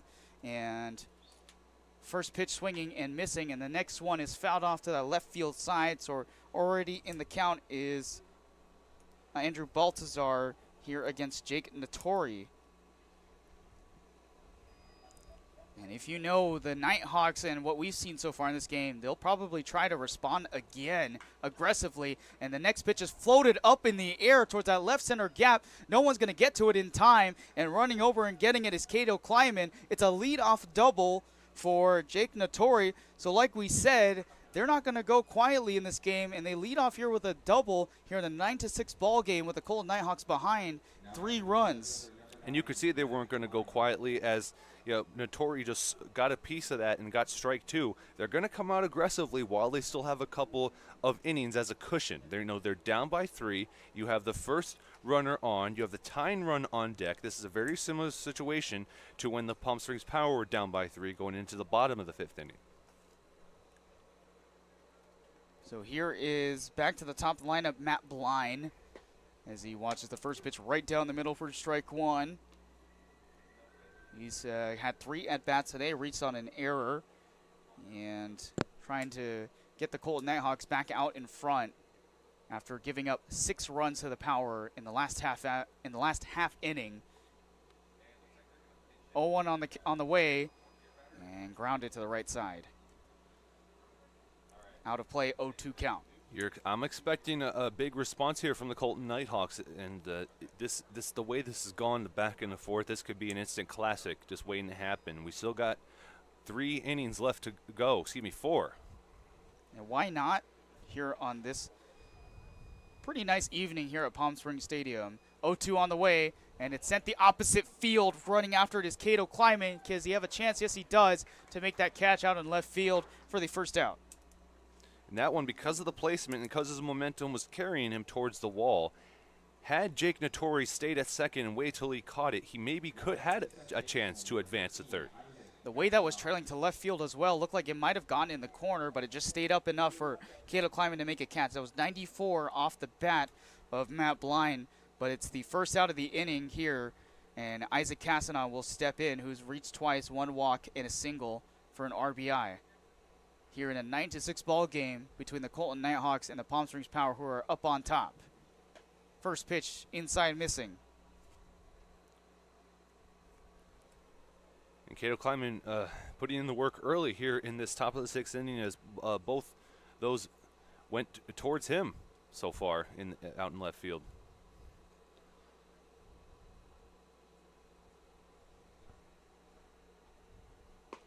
Next pitch. In there for a strike.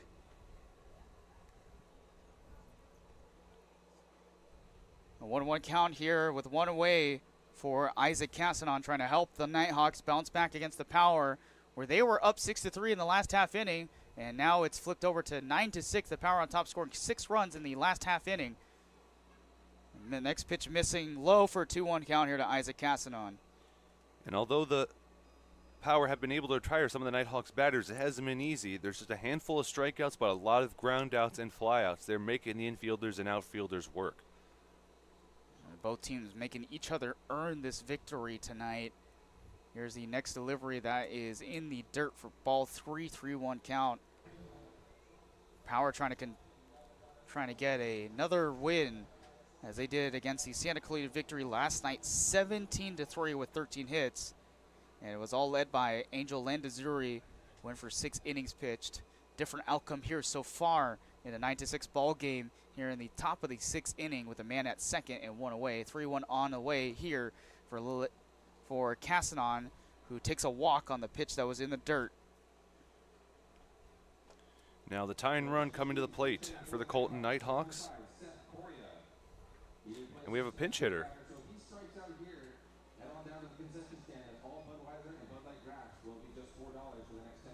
So Seth Correa, remember we were talking about the initial lineup for the Nighthawks had 10 batters, and he was the extra hitter, or the designated hitter, excuse me. He grounds it, 360 foot from Dalton Thomas, over to second, over to first. Mark Kirkland, ground double play.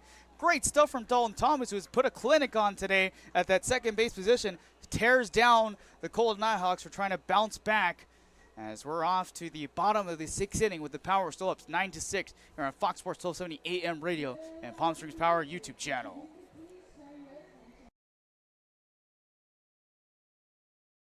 Outdoor living in the Coachella Valley is spectacular, and Tessera is the premier builder of outdoor living spaces in the desert. Nobody does it better than Tessera.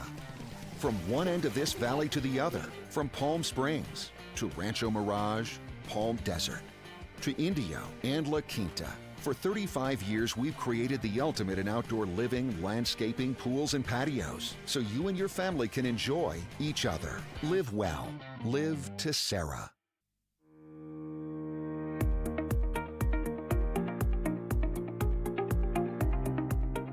Hello, Power Baseball fans. At SBMP Attorneys, we believe in the power of community. And that's why we proudly support the Palm Springs Power, our hometown baseball team. After a memorable championship season in 2024, capping off the team's 20th anniversary, we're all very excited about the 2025 Power team. SBMP Attorneys and the Palm Springs Power are 2 teams that are committed to excellence, community, and the spirit of winning. We'll see you all at the ballpark.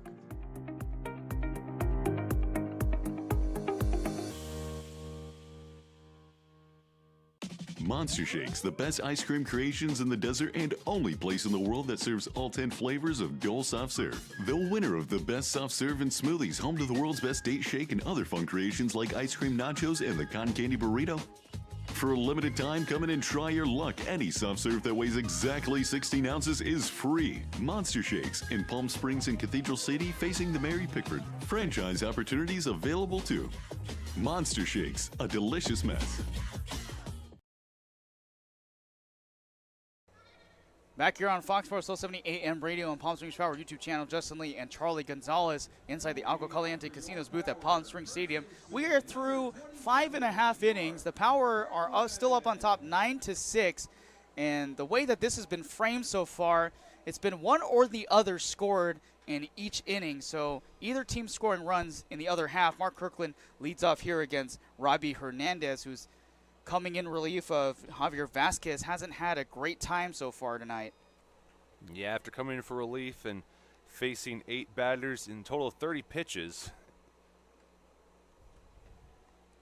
A lot of pitches thrown in that last half inning. The Power were able to get 6 hits, score 5 runs, or score 6, excuse me, against the Coleton Nighthawks, where they were down 6-3 to start off that inning. And now they're back in here. 2-1 count for Mark Kirkland here, who was part of that hit party, got himself an RBI single through the 4-3 gap earlier. 1-2 pitch on the way.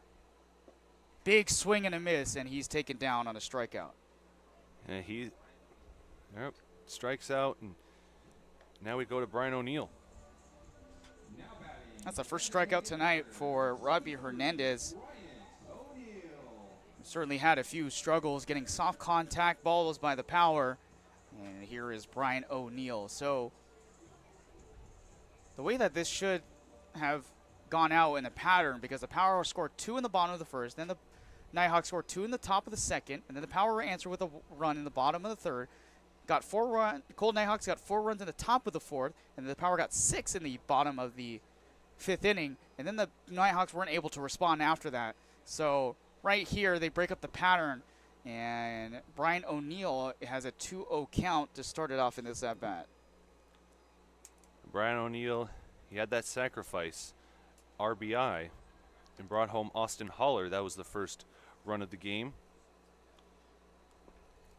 Next pitch missing again, 3-0. Pitch was in the dirt at 82 miles per hour. That was a splitter essentially. So Brian O'Neill's got a good batter's count here. Pitch on the way, misses outside. That's a walk for Brian O'Neill. And I know it's a little early to start calling them insurance runs, but because of the way that the Nighthawks have been able to respond a couple times tonight, you want to think that down in the bottom of the 6th inning, the Power are thinking about insurance runs. And certainly they would be, especially the way that the Coleton Nighthawks have been playing so far in this game. And there's a pinch hitter here for Jamal Ritter. It's KJ Moon, who knocked in the first home run of the season earlier last week. The one game where I wasn't in attendance for. And, of course, he gets the home run there. Yeah, 103 off the bat, up the middle in center field, 430 feet. But it was against a guy who was basically throwing like Kike Hernandez in a big blowout game. There's a 1-1 count here for KJ Moon. And KJ Moon, yeah, pinch hitting for Jamal Ritter, who's in center field. So we'll see in the top 7th if it is a straight switch. 2-1 count for KJ Moon. And that home run against the Inland Valley Buccaneers, 14-2 was that score, where he knocked it in. And the next pitch is in for strike 2 on a 69-mile-per-hour pitch that landed on the inside corner of the strike zone. KJ Moon, 2-2 count.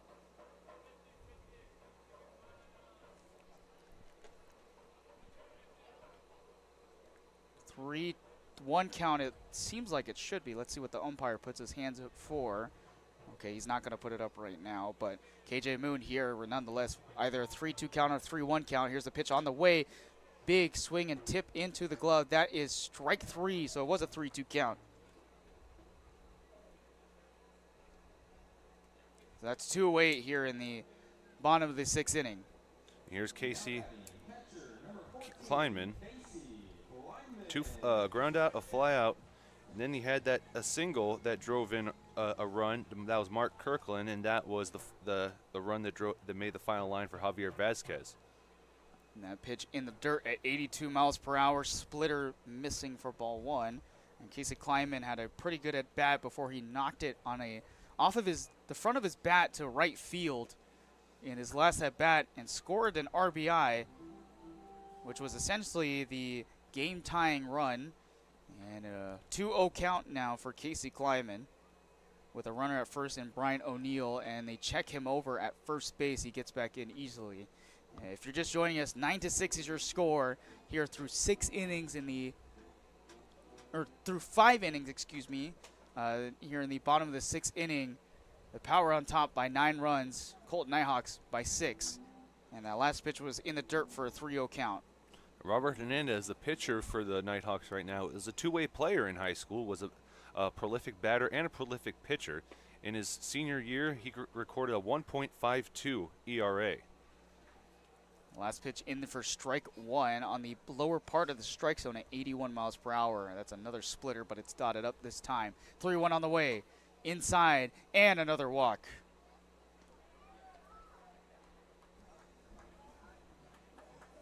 That's a third walk handed out by Robbie Hernandez. So now there's a man at first and second. O'Neill at second. Casey Kleinman at first with 2 men away here in the top of the 6th inning in a 9-6 ball game. And Cato, his brother, just coming up to bat, knocked in essentially 2 runs between the 4-3 gap his last at bat. Yeah, he brought his brother home the first time. Now he'll try to do it a second time tonight.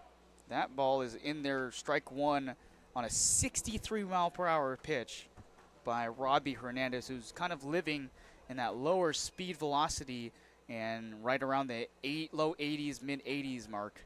Next pitch, grounded down on the ground. Charging after it is Castanon. Loses grip of the ball, and he throws it away from the first baseman. This is going to score another run for the Power as Brian O'Neill comes in. This will be an throwing error by the second baseman, who had no chance at that play whatsoever when he bobbled it on the ground. And because the ball went into the photographer's booth there on the first base line, this will bring Cato Kleiman now to the second base bag.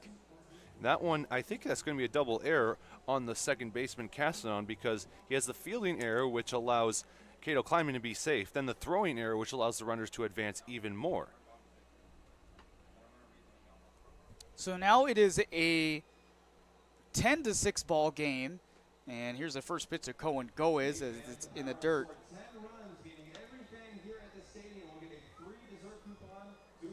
And meanwhile, Casey's at third, and right behind him is his brother Cato at second here. Another run getting scored in. And a big swing and a miss by Cohen Goes on the 1-0 count.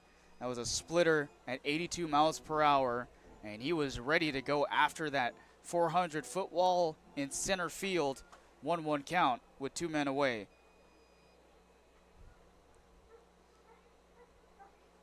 That one is floated upstairs, missing. Yeah, as it stands, you know, swinging strikeout for KJ Moon, the pinch hitter, put in looking to get a little bit of a boost. Then that happens. That's a floater that lands inside the strike zone at 71 miles per hour. It's a 2-2 count for Cohen Goes with a man at second and third in a 10-6 ball game here in the bottom of the 6th inning. The Power able to add another extra run to the board to make it 10-6, a 4-run lead here for the Power. 2-2 on the way. Cohen Goes down the third base line, but it's out of play. And into the Power bullpen with a man warming up as well down there. Keep an eye on the left fielder, much closer to the warning track than the center fielder and the right fielder. And a couple of reasons. Not only is it because Cohen Goes is a right-handed batter, but he needs to be able to field anything cleanly, because even though it's on the close side, that one's right up the middle between the 6-4 gap, and 2 men will come around. The Kleiman brothers will come in, but a good relay, but it bounces out of the glove of the catcher by Wynn, and then he throws to second to try to gun down Cohen Goes, but he's got himself in 2 RBI single to make it a 12-6 ball game to double the score for the Power.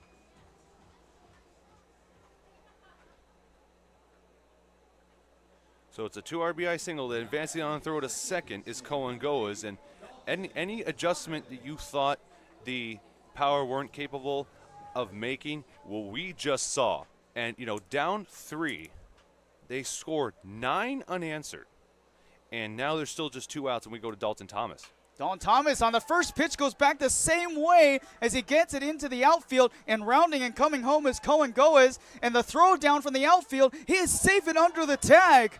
Cohen Goes scores another run himself, and another RBI single scored by Dalton Thomas.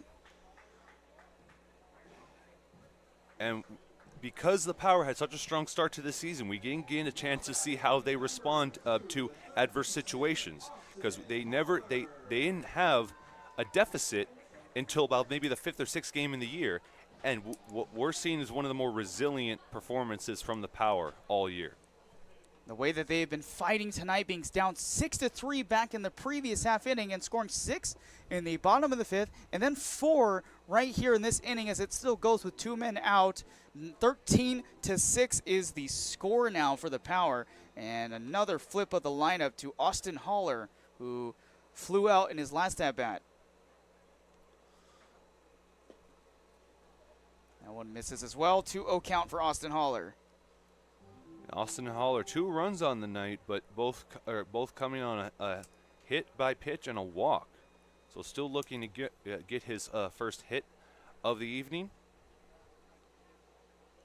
2-0 on the way for Austin Haller. Watches that one tag the strike zone inside for strike 1. And if you're just joining us, the Power have tacked on 4 more runs to make it a 13-6 ball game. Nearly just 4 runs away from matching their total from last night against the Santa Clarita Victory. Next pitch on the way 2-1 count makes it a 3-1 count on a ball that was upstairs at 71 miles per hour. Power might jump around again because they're 2 batters away from going through the order again. Runner at first is Dalton Thomas, and the next pitch is in the dirt for another walk. That's the 3rd walk of the inning and the 4th one by Robbie Hernandez tonight as he continues to have struggles on the mound. And the Coleton Nighthawks have somebody warming up in the bullpen. Kainoa Luna. Kainoa Luna, by the way, a friend of one of our colleagues, Ethan Calhoun. He played for the team last year. He went to high school with him. And so, yeah, Ethan Calhoun, not sure if he went over to say hello before the game or if he'll try to do it after the game. First pitch fouled off by Miles Walton, who's in his 5th at bat tonight. 3 singles, 5-3 play, ground out, and a couple of runs himself tonight. He has been very good at that 2 spot. Next delivery is popped up in the air towards the grandstands and out of play to make it a 0-2 count. And with 2 outs here, 13-6 is the score here for the Power, who have scored 4 runs in this bottom half of the 6th inning as we approach the 9 o'clock mark here tonight from the 7 o'clock start of this ball game. Here's the next delivery on the way, and it is strike 3 called on the outside corner to get Miles Walton as the Power strand 2 runners, but they score 4 more runs to make it a 13-6 ball game here on the Fox Sports 1270 AM radio and Palm Springs Power YouTube channel. Justin Lee and Charlie Gonzalez will be back for the 7th inning. Everyone knows good things come in 3s, like our Eat, Drink, and Play combo for just $19.99. Maybe the saying should be good things come in 19.99s. Maybe not. The Dave & Buster's Eat, Drink, and Play combo for just $19.99. Try our big, beautiful all-day menu with more than 70 delicious dishes and our award-winning 3-course brunch for only $27.99. At Palm Springs' most popular restaurant, there's always a party at Lulu. Jessup Auto Plaza has been proudly serving the Coachella Valley since 1938 as your trusted family-owned auto destination. Now, electrify your drive with the Valley's most extensive range of electric vehicles. Drive the Chevrolet Blazer, Equinox, Silverado, the powerful GMC Hummer, Sierra, and the distinctive Cadillac Lyriq. Silent power, bold performance. Electrify your drive. Jessup Auto Plaza. Since 1938, the EV brands you love, the family you trust.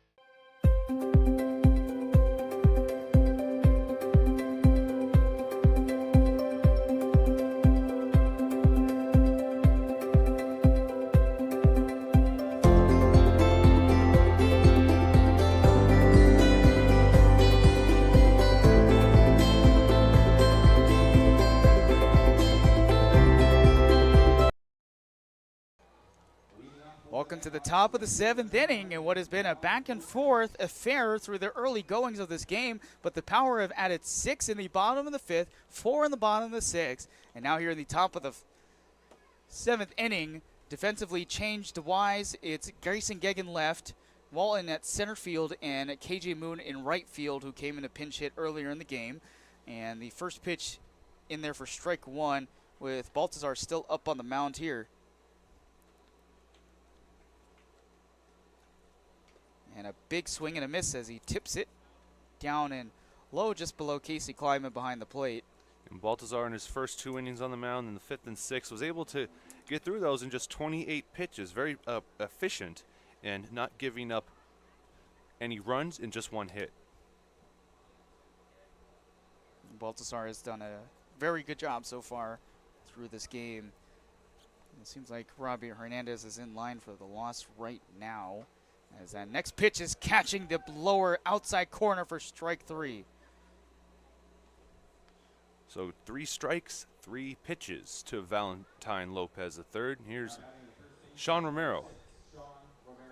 He has grounded twice to Dalton Thomas at the second base position, struck out swinging as the Coleton Nighthawks look to try to get back on board on the run train, as they haven't scored a single run since the top of the fourth inning where they scored 4 runs, and then the Power never looked back, adding 10 in total in the bottom half of the 5th and the bottom half of the 6th.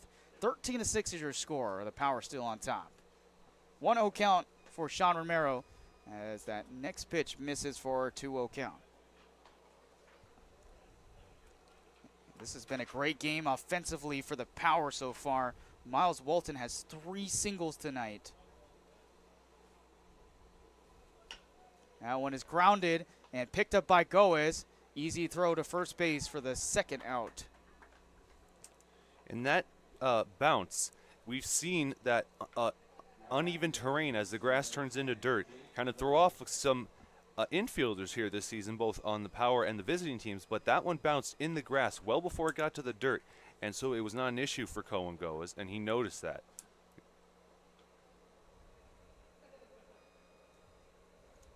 So here is Jake Nobles. First pitch way inside for ball 1. And Nobles is the only guy besides a few others like Robert De La Torre and Jake Nattori with multiple hits. And he's reached on board all 3 times tonight with 2 singles and a walk. And the next pitch outside for ball 2 at 76 miles per hour, a slider that misses. The Power sitting comfortably with a 7-run lead here in the top 7th with 2 outs. But, you know, you never know because the Nighthawks could pull up something and make it a game again. That's in there for strike 1, right down the middle at 85 miles per hour. That was directly down the middle. That was a bullseye pitch by Andrew Baltazar. And he's only given up a hit so far to the Coleton Nighthawks. That one is grounded to Dalton Thomas. He'll do it one more time like he's done all night to take down Jake Nobles. A 1-2-3 inning here for the Coleton Nighthawks as the Power settle to knock in another 0 on the board for the Nighthawks offensively. And we are off to the bottom of the 7th here in the 7th inning stretch. Power still leading 13-6 here on the Fox Sports 1270 AM radio and Palm Springs Power YouTube channel. The Management Trust is a 100% employee-owned company. Every employee has a vested interest in providing memorable experiences to every homeowner and board members of HOAs. It's a very powerful thing. No homeowners association is too small or too large for us to manage. From community maintenance services to customized absentee home care, the Management Trust provides just about every service any homeowner could ask for. Hi, I'm Damien with the Management Trust. We're a community management built differently for your homeowners association. To find out how, give me a call. Whether you're building, landscaping, renovating, refreshing, or simply researching, rent the right size tools for your size jobs. In store, online, or in-app at Sunbelt Rentals, where tools rule.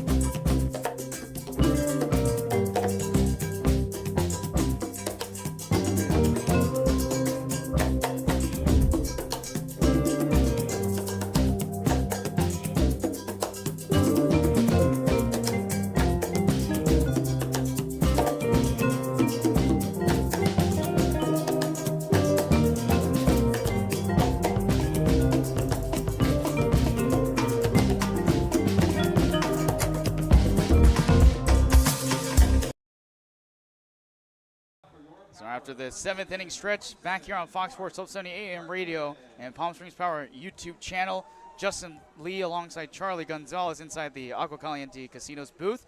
13-6, the Power still up on top after scoring 10 runs both in the bottom half of the 5th and the 6th off of 11 hits.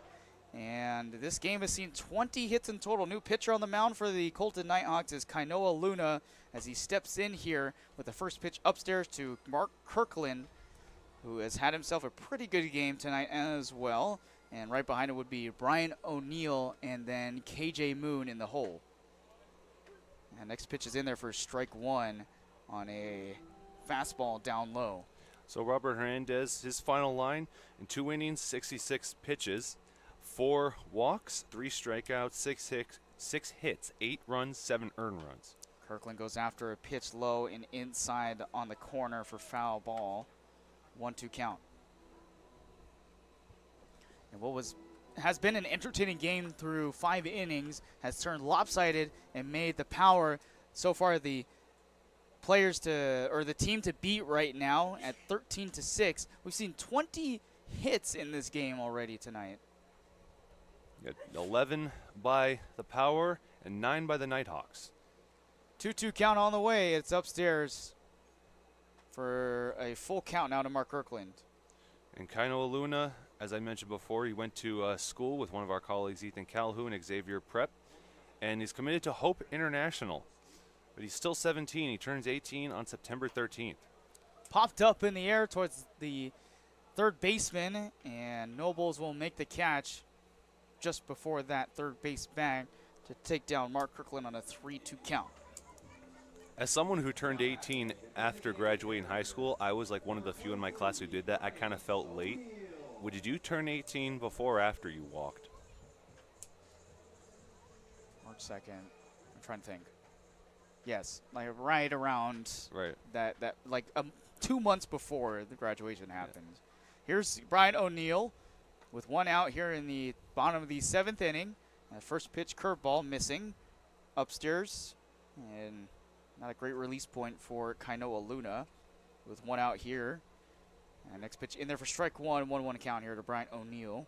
So the Power began this year with 678 wins in franchise history, and now they're 11-2 on the year, so they're halfway from where they started this year to get to 700. Popped up to the left field side, and Nattori running in to make a sliding grab all the way from the left field side. That was a nifty little play from the left fielder Nattori. Nattori, he's been challenged out there so far. He has one fly out catch already, 2, and now he makes a third one. That's the only one he did sliding, and carefully, because it's easy to get turf burn in some of these. Even though it's grass, it's easy to get that burn.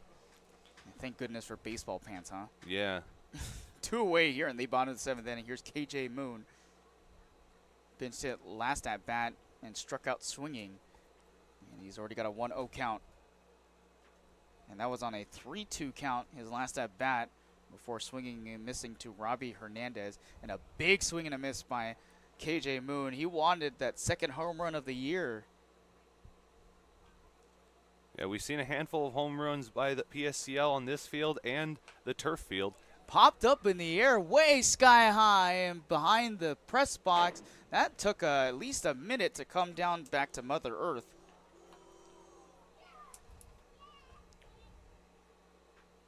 We've seen a few of those big foul balls by KJ Moon throughout this year, but he's trying to figure out a way to get this sent over that wall in the outfield here.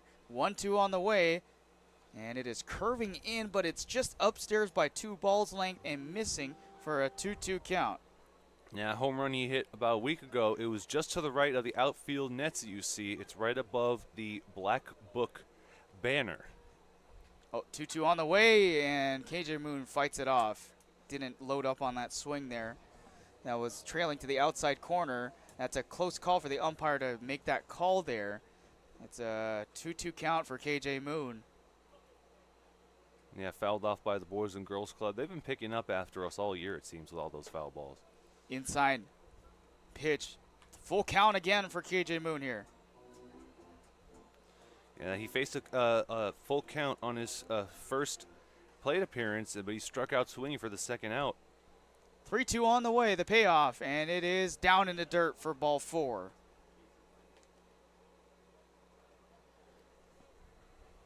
That's a lot of walks tonight for the Power. That's a 8th walk tonight that they've drawn. So KJ Moon's at first base with 2 outs in the bottom of the 7th inning in a 13-6 ball game. The Power still up on top. Here's Casey Kleiman. Reached twice tonight. First pitch inside for ball 1. Yeah, there was a few games where it was only one Kleinman brothers starting, but now they're back in the lineup and back-to-back. Next delivery, grounded down that third base line, and it's out of play for Nobles to try to pick that one up, but it was bouncing and trailing on the other side of the third base bag. And it will be a 1-1 count for Casey Kleiman as he walks back to the batter's box. 1 for 3 on the night, a ground out, fly out, and a single, and that was an RBI that brought home Mark Kirkland. But 2 runs scored. 1-1 count on the way for Casey Kleiman. Got a good piece of it to the right field side. He sends it right to the right center gap. It's going to roll all the way to the wall as Casey Kleiman rounds second. In front of him, KJ Moon will score, and Casey Kleiman has an RBI triple, standing up at third base. That is his 3rd triple of the year. And now here comes his brother, Cato Kleinman. And that right there is the 12th hit of the day for the Power. 12th hit and the 14th run scored by the Power tonight. 14-6 is the score now, as they are close to matching their totals from last night against the Santa Clarita Victory. Here is Grayson Gegg. Grayson Gegg, yes. Goes after the first pitch and fouls it off.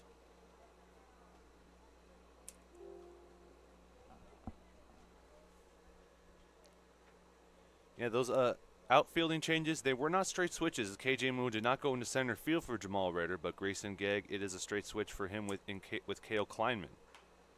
Goes after the next pitch, but grounds it to the second baseman, Castanon. He throws to first to get the final out. The Power add on another run to the board to make it 14-6 off the RBI triple by Casey Kleiman, as we're off to the 8th inning in what has been an offensive plow by the Power through a total of 7 innings here on Fox Sports 1270 AM radio and Palm Springs Power YouTube.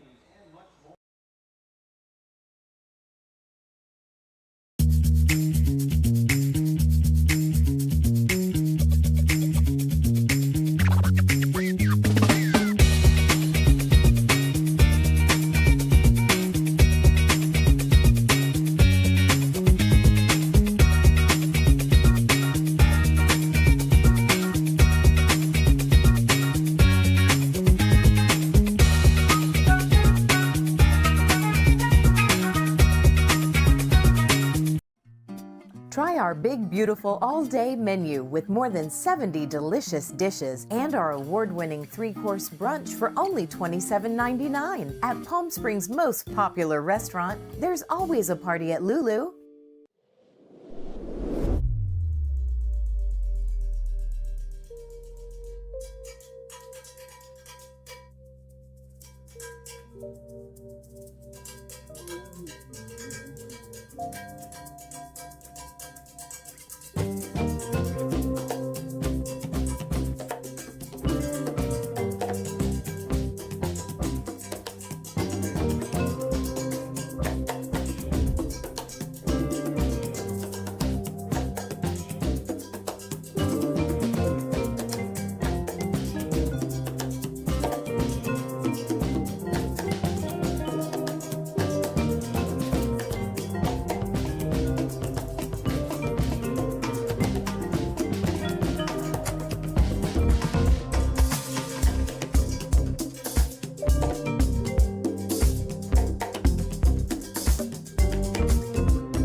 Back here in the top of the 8th inning for the Power here on Fox Sports 1270 AM radio and Palm Springs Power YouTube channel. It's a 14-6 ball game. The Power have knocked in a total of 11 unanswered runs through the bottom 5th, 6th, and 7th innings.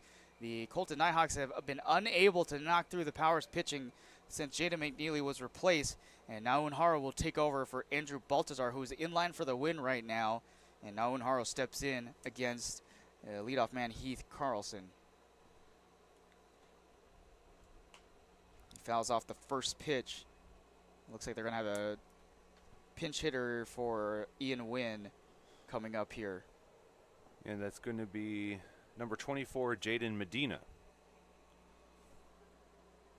But for right now, Heath Carlson leading off, and there's going to be a quick timeout called.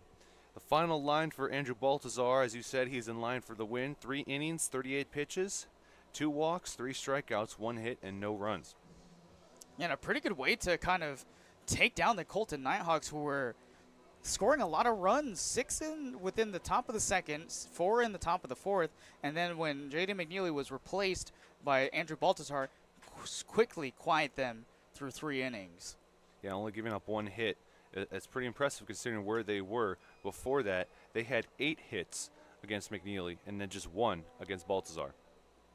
0-2 count for Heath Carlson, who has reached only once tonight and scored a run, but has 2 strikeouts swinging and facing off against Naun Haro here, who actually had a pretty good start a few days ago. Next delivery is in there for strike 3. That's the 3rd strikeout for Heath Carlson. Sorry. No, you're good. Yeah, Naun Haro played at University of Kansas this past season. And now Jaden Medina pinch hitting for Ian Newen. So the Coleton Nighthawks going to the reserves here to see if they can switch things up here against Naun Haro here in the top of the 8th inning. 14-6 is still the score for the Power, who are up top, 14-6. First pitch for a ball here to Jaden Medina. Looks like the Coleton Nighthawks still going to the reserves here. Next pitch, outside coast to coast at 90 miles per hour, but it misses on the outside edge for ball 2. Yeah, Jaden Medina pinch hitting for the catcher, Ian Newen, so we'll see if it's a straight switch in the bottom. And we have another pinch hitter coming up in the 9th spot for Jake Nattori. That is floated in for strike 1 as the pitch looked like a kind of a splitter there, and it was dropped by the catcher behind the plate, Casey Kleiman, for a 2-1 count here.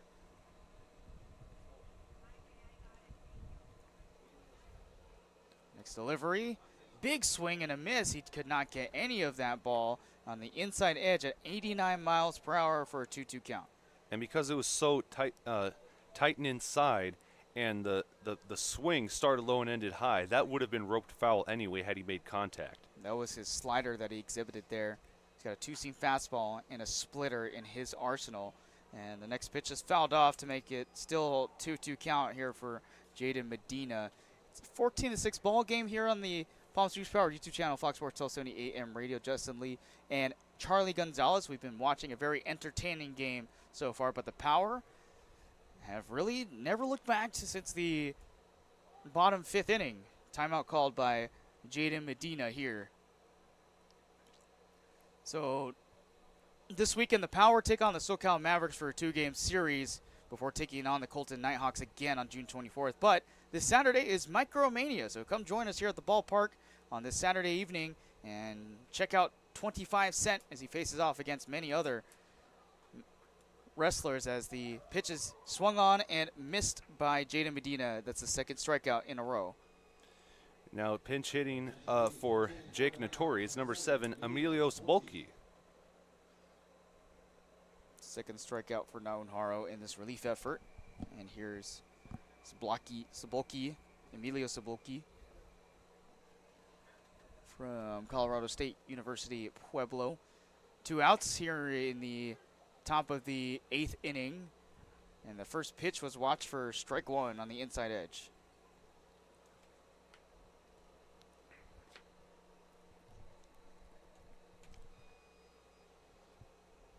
And a big swing and a miss on an 89 mile per hour fastball upstairs. Now in Haro just up to 11 pitches here, coming in relief. He could be the closer. We'll see who comes out in the top of the ninth, but he's done a fantastic job so far. And that one is fouled off as his piece on the end of the bat by Emilos Bulky at 91 miles per hour. And that was a splitter breaking down. And the power pitching with Andrew Baltazar and Naun Haro have done their job here for the power pitching staff. 0-2 count, and the payoff again on the way, and it is upstairs on a high fastball to make it a 1-2 count. So looking ahead to Saturday, as you meant, Friday. Yeah, Friday, not Saturday. They're going to be playing the SoCal Mavericks. I'll be play-by-play doing that with Zach, and then it'll be Steven and Johnny once again against the SoCal Mavericks for Game 2. That's on Saturday. That ball is inside missing, 77 miles per hour. A slider there makes it a 2-2 count. SoCal Mavericks headed by Coach Dylan Hoffman of Westcliff University and the nephew of Trevor Hoffman, the famous San Diego Padres closer for many years. As that next pitch is floated inside for strike 3. That's 3 strikeouts in a row as Naun Haro comes in for a relief effort and strikes out the side. The Coleton Nighthawks again shut down for the 5th consecutive inning, unable to get any runs in, and we're off to the bottom of the 8th inning with the Power getting their last chance to knock in some extra runs here on the Palm Springs Power YouTube channel on Fox Sports 1270 AM radio.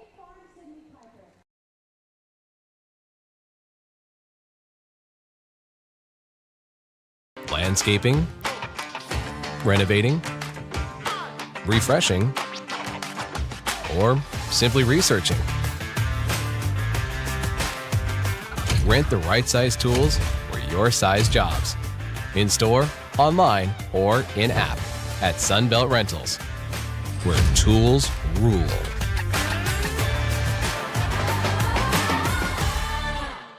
Outdoor living in the Coachella Valley is spectacular, and Tessera is the premier builder of outdoor living spaces in the desert. Nobody does it better than Tessera. From one end of this valley to the other, from Palm Springs to Rancho Mirage, Palm Desert, to Indio and La Quinta. For 35 years, we've created the ultimate in outdoor living, landscaping, pools, and patios, so you and your family can enjoy each other. Live well. Live Tessera. Shopping for car insurance is confusing. Holy cow. Great. Now we have a cow in our kitchen. Why did you say that? Because I don't know what coverage to choose. So just say the State Farm jingle. A State Farm agent can go over all your options with you and help choose coverage that meets your needs. Dude, cow, could you move? Like a good neighbor, State Farm is there.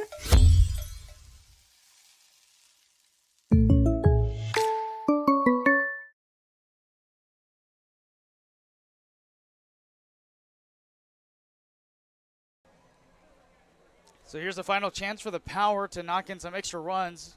And they have scored every single half inning since the 5th. 6 in the bottom 5th, 4 in the bottom 6th, and 1 in the bottom 7th. And Cohen Goes will lead off here against Kainoa Luna again in his 2nd inning of work. Gave up an extra run.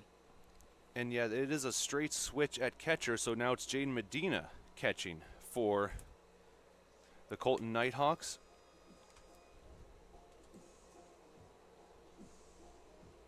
I'm trying to see, because also Sabolki came in as well. Yeah, it's a straight switch in left field as well, so Sabolki now in left, and Jaden Medina is the catcher.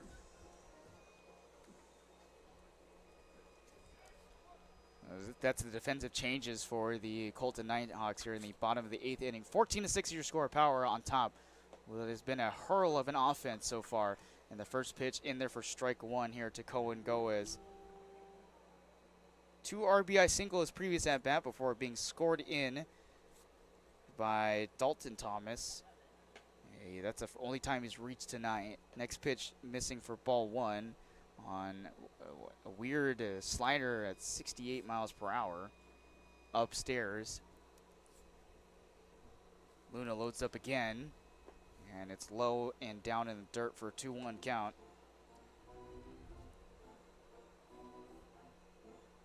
Goes twice, he's grounded out to the third baseman. and a strikeout looking, but has contributed to the hit party tonight.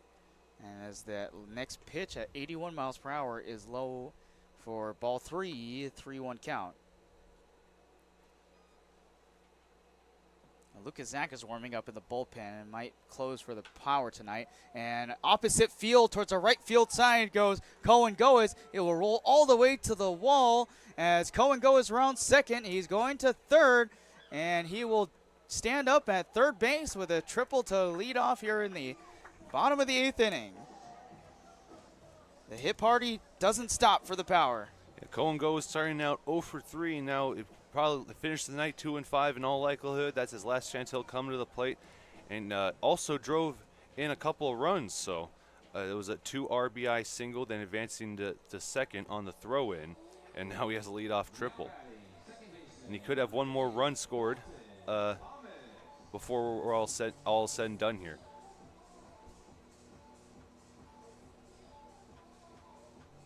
So Dalton Thomas, who's had himself a good evening as well with an RBI single his last at bat, and a single before that as well, reached on an error and 1 strikeout as he watches the first pitch for strike 1. A runner over there at third base in Cohen Goes, and the Power just settling for what is to be another big victory potentially tonight as they're up 14-6 through 7 1/2. Next pitch is missing upstairs for ball 1, 1-1 count here for Dalton Thomas. Also, tonight he's seen a lot of putaways and assists defensive-wise. 1-1 on the way, and that one's missing for ball 2. Resilience was the key to this game for the Power as they have scored 11 unanswered runs. They were down 6-3, now they're up 14-6. That pitch, big swing and miss by Dalton Thomas to make it a 2-2 count. 81 miles per hour, fastball upstairs right corner. And Dalton Thomas's stat line, it is the face of Resilience because he struck out swinging to end the second, got on base with an error, didn't advance beyond first, but then followed that up with back-to-back singles in the 5th and 6th innings. And he goes opposite field and under the glove, and it bounces out of the first baseman Romero as he gets on first base Dalton Thomas, and that will score yet another run.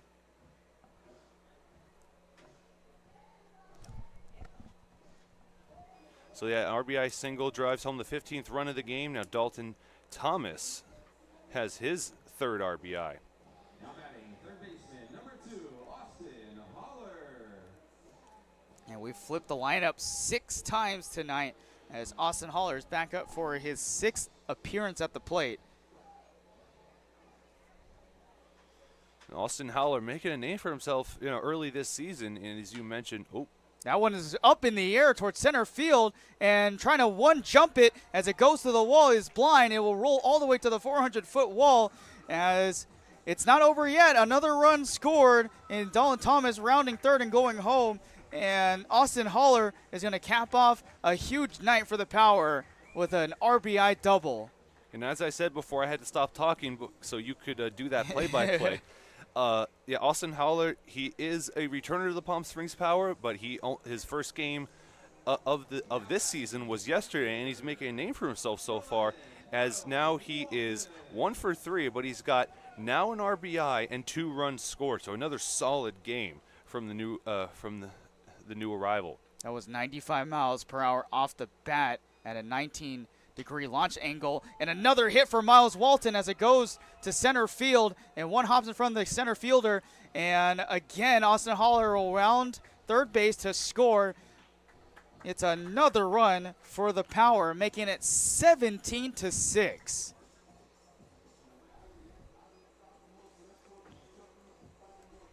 And they are just pouring it on this Coleton Nighthawks team.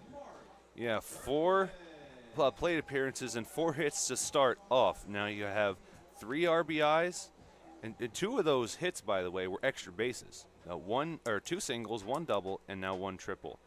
And those last 2 hits on the first pitch of the at-bat. So first pitch swinging, Holler and Walton make it look easy. And those were all on first pitch swinging as Mark Kirkland steps in and watches the first pitch upstairs for ball 1. Still no outs here in the bottom of the 8th inning. The Power have scored many, many unanswered runs. And the next pitch in there for strike one. How about a total of 14 unanswered runs through the bottom 5 all the way up until now. 17-6 for the Power off of 16 hits. Next pitch upstairs for ball 2.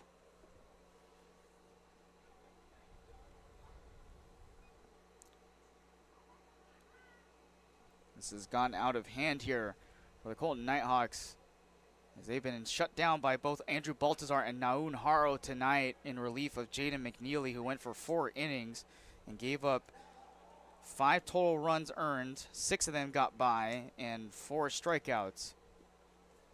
2-2 count for Mark Kirkland off the foul ball. Man at first is Miles Walton, who's had himself a great night. 4 singles tonight, as Mark Kirkland swings and misses at a 74-mile-per-hour off-speed pitch for the first out. And we got a pinch hitter out there. It's number in place of Bryant O'Neill here in the 4th spot, and a big swing and a miss, and that one's rolling to the backstop. Trying to see exactly right now. It's Johnny Young. Johnny Young is having an at-bat right now. What's going on? And they're up by 11. You might as well give him some reps, right? So the PSEL player, 2-time PSEL player of the year, or not of the year, but champion, steps into the box with his first at-bat. And a big swing and a miss 2 times in a row now at 0-2 count. Runner on first with 1 out here in the bottom 8th. 3 runs have already come around on 4 hits. Just 1 out here in the bottom of the 8th inning. 17-6 is the score still, as that one is in the dirt for a 1-2 count. So 6 runs in the bottom of the 5th, 4 in the bottom of the 6th, 1 in the bottom of the 7th, and then 3 in the bottom of the 8th so far here. And there's just 1 out. The Power continuing to rack up those runs on the board. And they've matched their total from last night against the Santa Clarita Victory at 17 runs to 3. The Coleton Nighthawks have scored 6 on 9 hits. But tonight, 25 hits we've seen today. Yeah, and 34 runs in 2 games for the Power. I'm not a Palm Springs Power historian, but that could be a 2-game record for them. And they're not done. Not finished yet. We still have the bottom of the 8th to go and the top of the 9th to try to shut it down here against the Coleton Nighthawks tonight. We'll see if they can bounce back next week as the Power face off again. And that pitch in the dirt on a 3-2 count. It's a walk for Mr. Johnny Young. Yeah, as he pinch hit for Bryant O'Neill, who is a designated hitter, meaning we probably won't see Young play on defense in the top of the 9th. But here's KJ Moon. Now, last time we seen KJ Moon in a pinch hit spot, it was 1 at bat that sent that ball flying over that center field wall.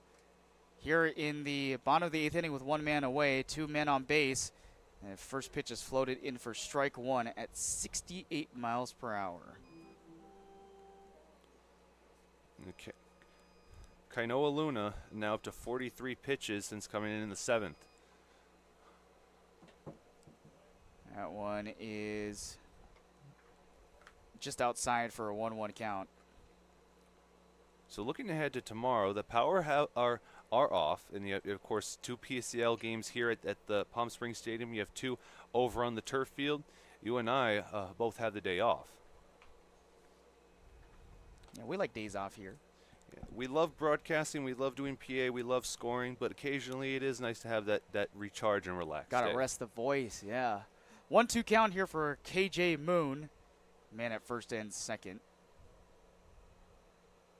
And it is well hit to right field, up in the way towards that right center gap, and it will get out of the park. KJ Moon adds number 2 to the stat sheet with a 3-run home run over the right center wall.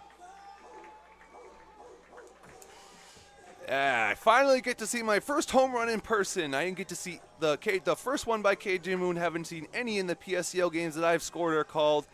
I think I'm the fifth out of the 5 broadcasters to see a home run. And that one just soaring over, it looks like the Raising Cane's chicken banner out there. KJ Moon has added another one to the frequent flyer miles club.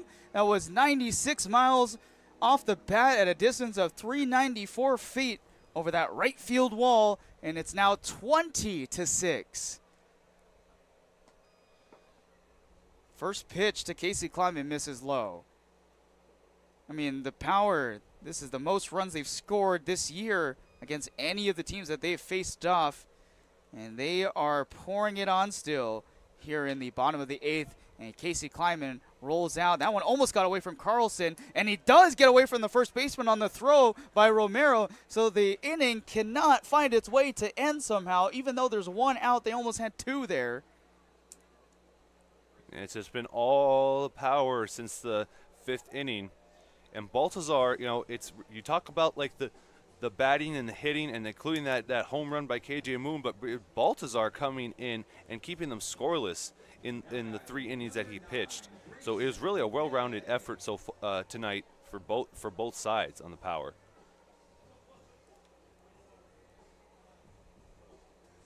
And here we go again as Grayson Gegg steps back in. As he pinched it earlier in the bottom of the 7th inning and grounded a 4-3 play. First pitch missing for ball 1. What has been just an absolutely lopsided game tonight.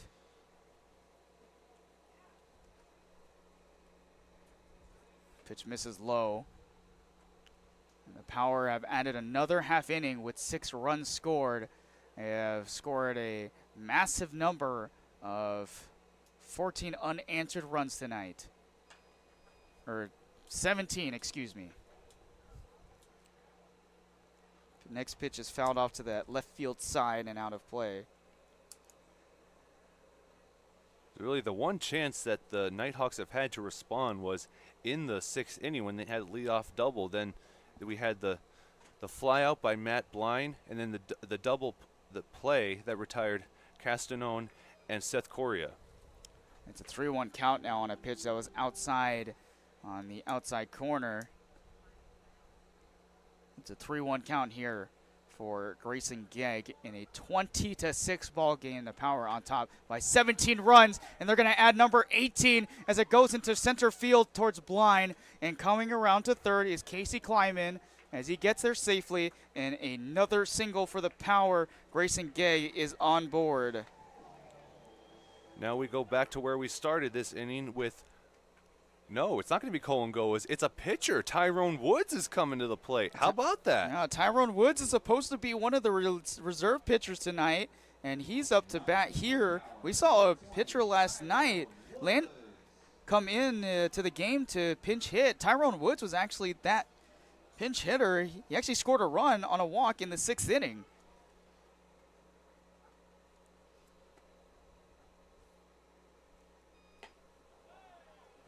That is in there for strike 1.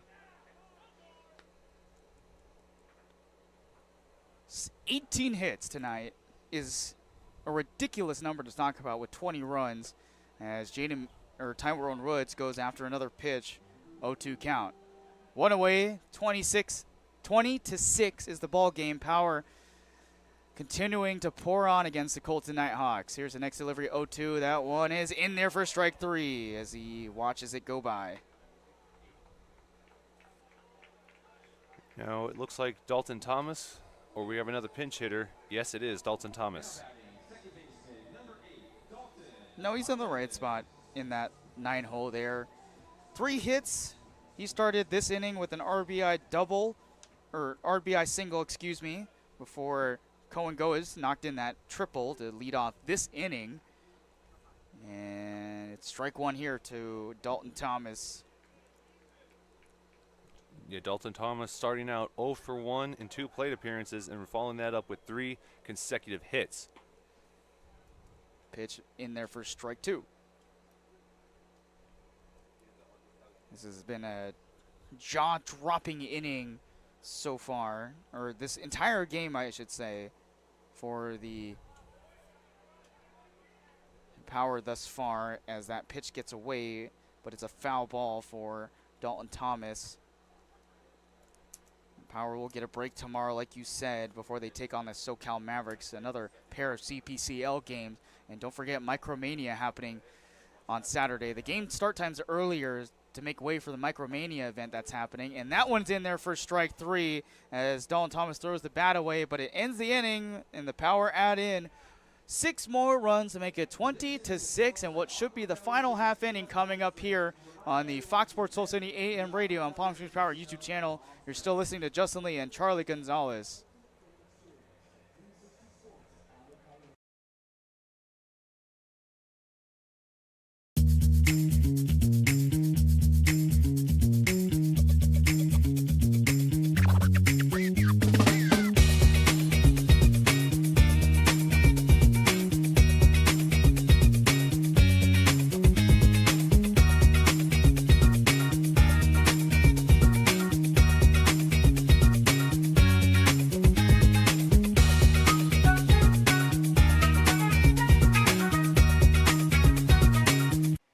Across the Coachella Valley, you'll find our communities powered by short-term rentals. These rentals bring visitors and dollars to the region. Whether attending events, checking out the art scene, or dining at restaurants, when they spend money, we all score. The nearly $1 billion impact of short-term vacation rentals generates tax revenues that fund police, firefighters, education, and many other programs that improve our daily lives. To learn why short-term rentals are a grand slam for the home team, visit onecv.org.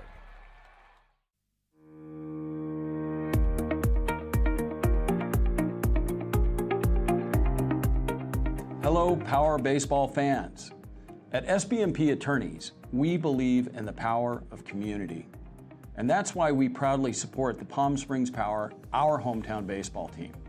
After a memorable championship season in 2024, capping off the team's 20th anniversary, we're all very excited about the 2025 Power team. Well, if you stuck around with us this far in the game, we applaud you. It's 20-6 the score. The Power up on top here in the top of the 9th inning. And Owen Harrell will try to finish it here against the Coleton Nighthawks as the Power pitching has shut down the Nighthawks since the top of the 4th inning where they scored 4 runs and no runs since then. The Power have jumped in front with 17 unanswered runs between the 5th inning and up until now. And Owen will face off against Matt Blind, Isaac Castanon, and then Seth Correa. First pitch in there for strike 1 on what has been a very lopsided game. We thought it was going to be a back and forth affair through this. It was very close within the first 4 innings, but the Power have knocked their way through with multiple hits. A home run from KJ Moon, triples, doubles. It's been a hit party all night. 20-6, that's 37 runs in 2 games. There's 20 tonight, 17 last night against the Santa Clarita Victory. And yeah, I think that could be a 2-game record for the Power, but we'll have to consult with our historians on that. That is popped in the air on the 0-2 pitch and out of play. You're listening here on Fox Sports 1270 AM radio and Palm Springs Power YouTube channel. My name is Justin Lee alongside Charlie Gonzalez here inside the Agua Caliente Casino booth at Palm Springs Stadium. Another gorgeous night. Here's the next delivery. Grounded up, and Owen Harrow spikes it down. He recovers and throws it to first. A great play and a 1U for Mr. Owen Harrow. 1-3 put out, excuse me. 1U. Those are rare, but they happen. The ball took a bouncer right in front of Owen Harrow. He dropped it as it popped out of his glove for second. Able to find it in time and made a great play to first base. Yeah, Mike Gonzalez is at short, if we didn't mention. So Cohen Goa's not at short out for this last inning. We were joking that Tyrone Woods, he could play short, and they're up by 14. Why not? Yes, indeed he could. And pitch in there for ball 1. Here to Isaac Castanon. Power have had a great series of plays here tonight. And make sure you join us tomorrow for the PSEL games, and then Friday for the Palm Springs Power taking on the SoCal Mavericks at 7 p.m. start time. Timeout called by Isaac Castanon.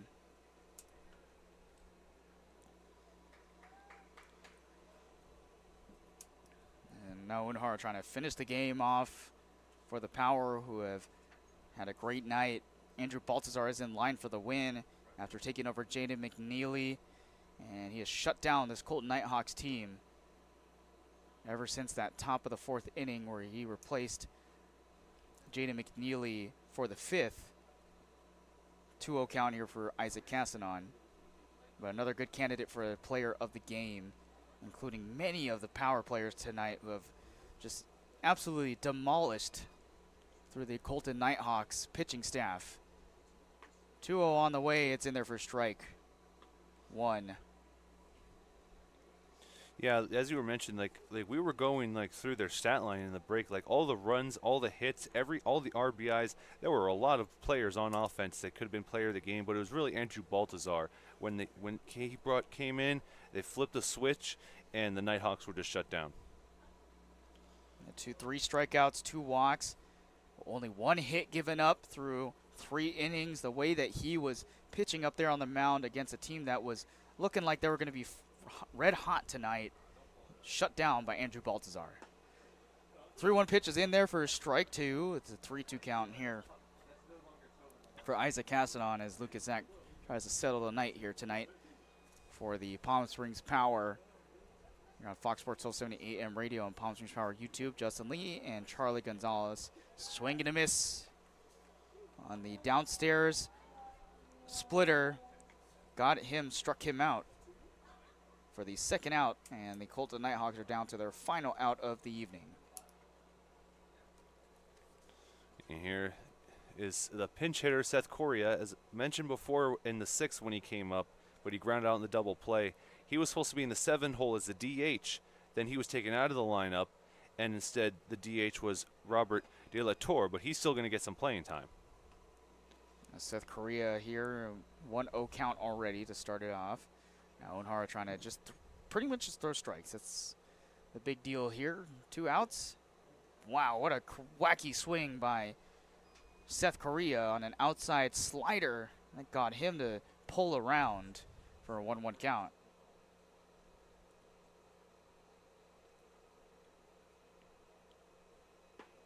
And that one's got the outside corner for strike 2. Here's the final out of the final strike tonight for the Coleton Nighthawks as Nuenharo tries to finish it out in a 20-6 ball game for the Power. And that is strike 3 looking, and the Power will settle for the final strikeout tonight in what has been a huge offensive blow-by for the Power. But Andrew Baltazar was the man that shut down the Coleton Nighthawks as the Power settled for 18 hits, 20 runs against the Coleton Nighthawks, 6 runs scored. And the Power get another victory to move on to 12-2 on the season. Yep, and they're now 10 wins away from reaching that 700 milestone. That was something we talked about earlier in the year, predicting that when it was going to happen.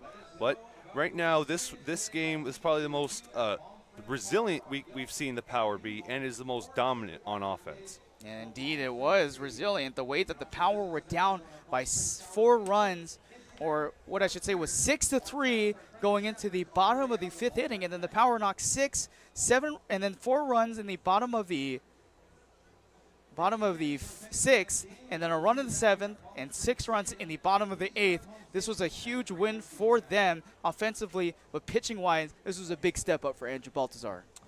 Yep, and he's our player of the game, so congratulations to Andrew Baltazar. And we're just about wrapped up. I got to go do my post-game interview with our special player of the game. Yes, indeed, you do. So the Power walk away with a 20-6 victory, again, like we said. And another great one here for the Power tonight as Andrew Baltazar. Don't forget to catch the post-game show on our Instagram page at Palm Springs Power YouTube. And we'll be back here on this Friday night when the Power take on the SoCal Mavericks at 7 p.m. Justin Lee and Charlie Gonzalez for everyone here saying to everyone and our families at home, good night from Palm Springs.